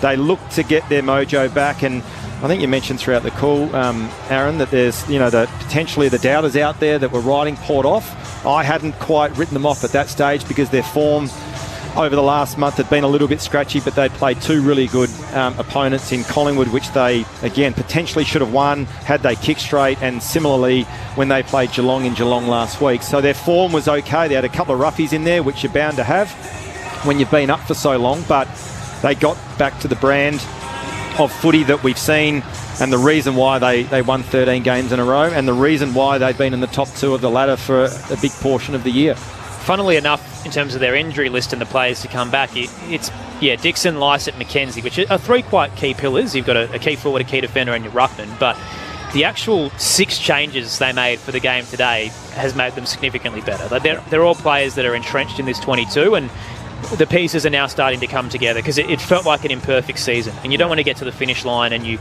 haven't had a chance to have your best form. But if what they put out there tonight is working as well as it is, and then you add Dixon in and McKenzie in first week of finals, it's probably not going to hurt you too much. Well, the other thing to that, too, Aaron, is that I reckon if you wind the clock back 12 months ago, one player you didn't even mention was Both. So this time last year, he was probably the one that was holding the glue that was holding that midfield together. All of a sudden, he didn't play tonight. We're not talking about him as being someone that Port Adelaide had missed, even though he'd be a pretty handy inclusion, don't get me wrong, because he is a superstar of the competition. But you're right. You get Mackenzie back, you get Dixon back. The big one, as I said throughout the call, is Lycett. Lycett's a big piece of the puzzle that they have to get back playing, albeit that Sam Hayes, I thought, did a terrific job, knowing that the form that Briggs had coming into this contest and the potential ascendancy that they could have got in those ruck contests. But Sam Hayes was good, but ultimately, Butters, Rosie, Jason Horne-Francis, it's a different looking midfield. It's a dynamic midfield. It's complemented by a Drew and an Ollie Wines that just play their role now, and they're going to be hard to beat. We'll touch on Hayes in a moment, because the knock on him has been getting around the ground, but he found 13 touches in the end before he was subbed. But we'll head into the rooms, because Port Adelaide are winners by 51 points, and Jack Paquette is standing by for the celebrations. Jack. Thanks, Aaron. As you may be able to hear, Port Adelaide just making their way into a very big crowd here in the Port Adelaide rooms. Just seen David Koch and the Port Adelaide board wander in, along with Sanjeev Gupta, their major sponsor, the British billionaire, in town to a pretty good game for him to come and witness. And in the corner as well, I can just see Charlie Dixon has appeared in a moon boot. So not the best scene for the Power down here with Charlie Dixon, but understandably a very, very happy Power rooms down here. After beating the Giants by 51 points, snapping that 4-game losing streak in emphatic style up to third on the ladder. We'll try to get close enough to have a listen to this song as the boys circle around.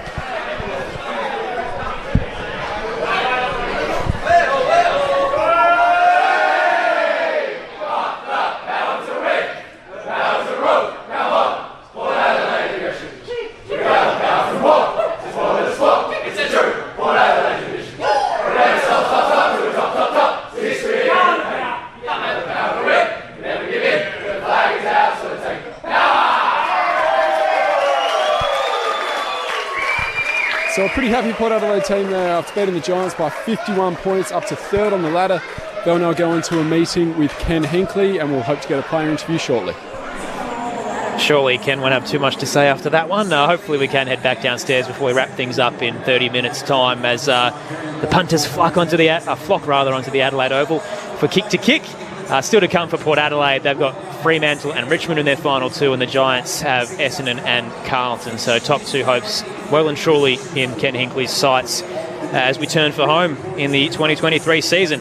Sam Hayes, Josh. I think he actually showed tonight he can be a crucial part of this footy club, because I think midway through the season, when they were desperate to try and find a ruck when Lycett first got injured and Finlayson was the experiment, they tried Teakle a little bit and then he got injured, and Hayes was never really in that discussion, because from what we'd seen, he was only a tap ruck, and he's clearly adapted a little bit this year. And he was terrific tonight, and when you look statistically over the whole game, and probably the two big indicators of how you're travelling and are you really intent on applying pressure in the opposition and getting first look at the ball, is the tackle and the contested possession. Port Adelaide actually lost both of those statistics. Tackles, they were -2. Contested ball, they're actually -10. So those sort of numbers would suggest, I reckon, a closer margin. But where they really got hold of the Giants were the ground ball gets, so they were +10.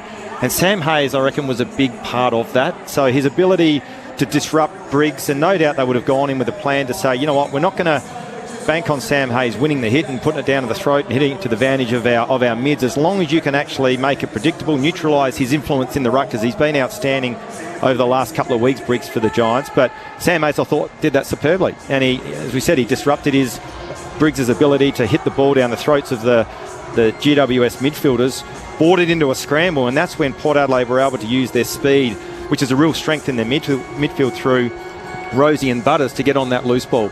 Look, a massive tick to Sam Hayes, and it would give them a lot of confidence. Obviously, Visitini didn't play tonight through injury, and it's nice. It would probably make Josh Carr, who coaches the midfield, rest easy at night, knowing you've got someone like a Sam Hayes that can come in and play a role as he did.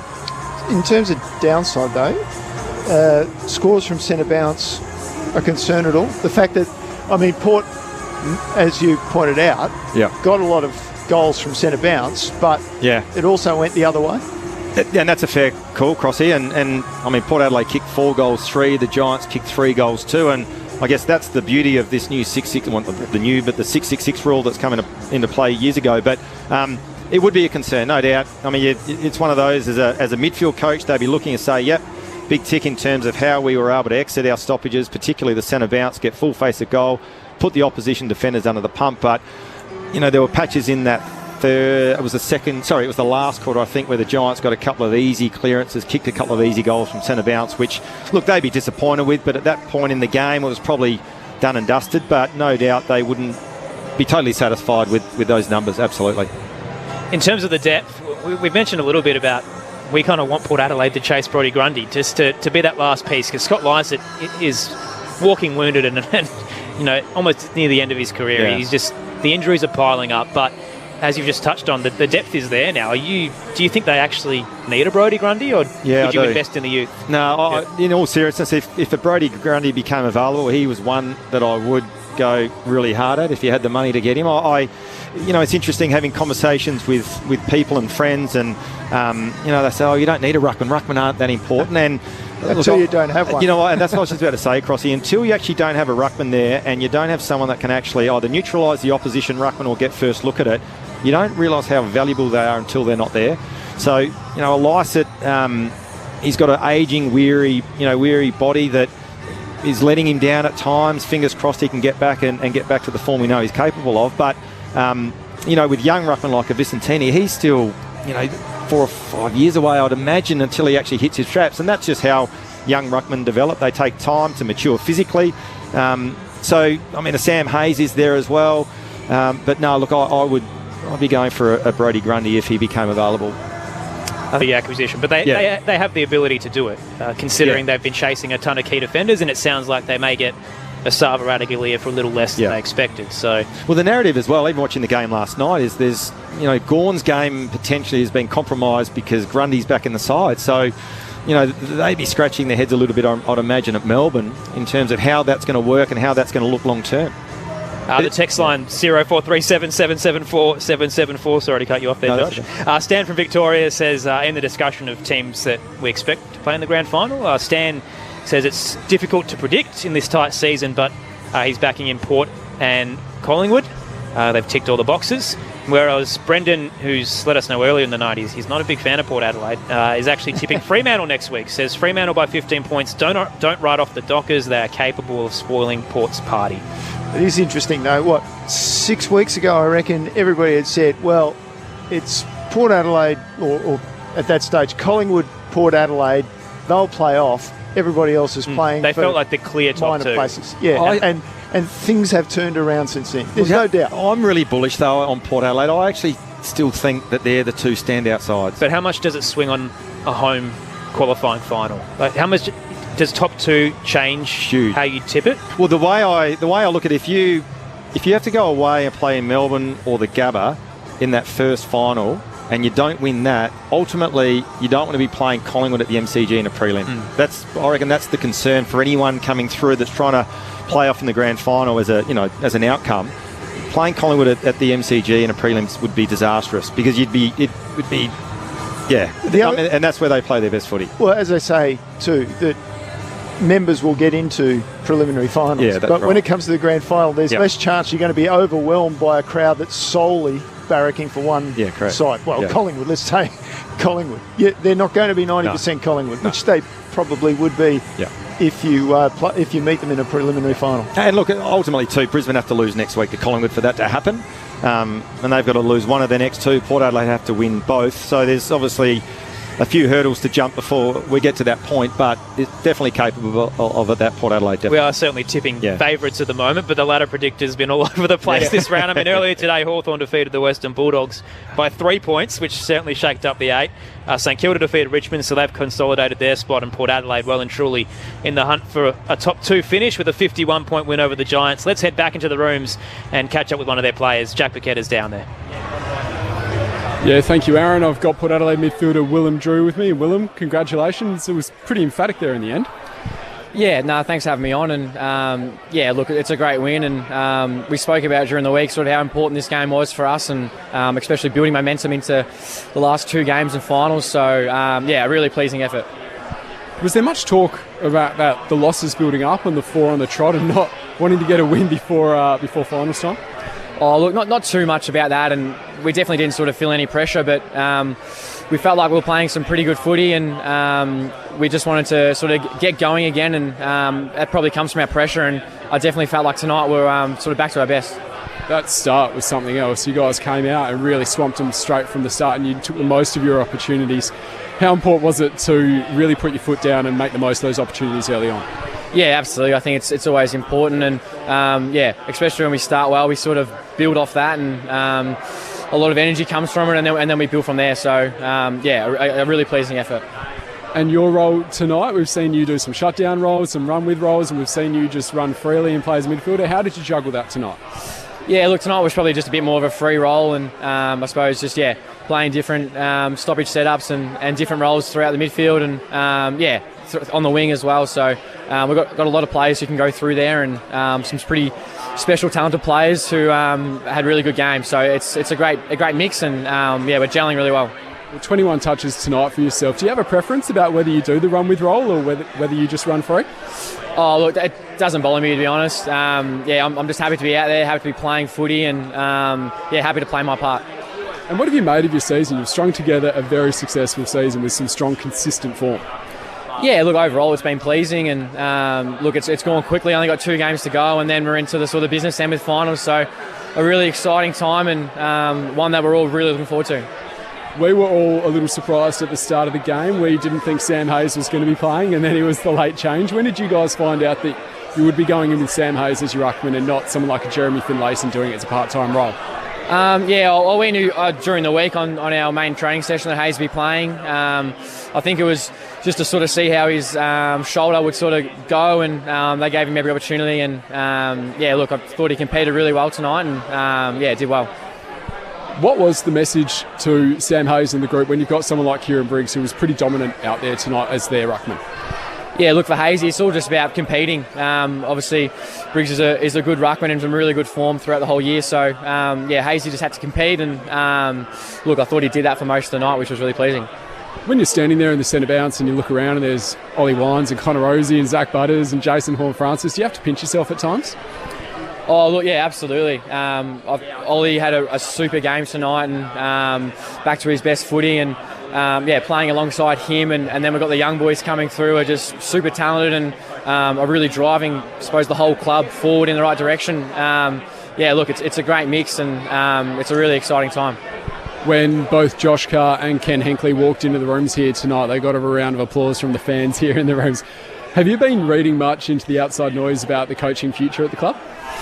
Nah, to be honest, I haven't been reading into it a whole lot. Obviously, got the full support of all the coaches, and we absolutely love playing for Ken, and I think Kari for the midfield group's been really, really good, and he's just a great bloke and a really good coach as well. So, it's going well. Well, Willem Drew, 51-point win over GWS, up to 3rd on the ladder after snapping that losing streak. Thanks for joining us on Grandstand AFL. No worries. Thanks for having me. Cheers. Thanks, mate. As in the winners' rooms, Port Adelaide up by 51 points over the Giants. Willem Drew sometimes almost playing in the shadows of some of the bigger names in the midfield, but he has such an important role in terms of his tackling presence, and he had 21 touches tonight to go alongside his 4. So he's certainly a required player in the depth of Port Adelaide's midfield. What he also does, and Jack mentioned it in the interview, was he gives Port Adelaide the flexibility that he can shut someone down.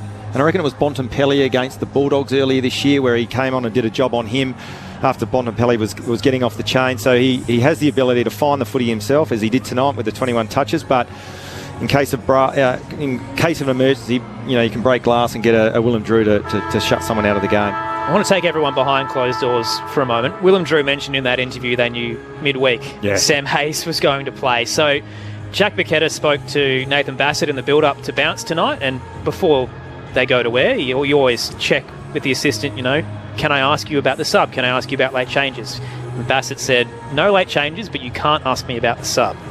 And then they pulled the late change, Sam Hayes in, Francis Evans to the sub. It's smoke and mirrors at its maximum. And Geelong is a fiend for it. They love a late change, but Port Adelaide, I haven't seen something like this from them in a long time, and it was pretty crucial in the end. That the Hayes-Briggs battle was massive, and naming a sole ruck in Finlayson during the week probably would have changed Adam Kingsley's plan heading in. Well, you know what? I'm cynical enough to think, and having been involved in the industry as a coach, I would almost put money on it that GWS would have known that Sam Hayes was playing. Because players talk, people tell parents, parents talk. It's, you know what? What's the point? You know what? For Port Adelaide to do that, that's rubbish. That's junk. Anyway. Not a fan of late changes and smoke mirrors? I don't. No, look, I don't reckon. I reckon and it's, you know, it's when incidents happen within clubs and all the rest of them,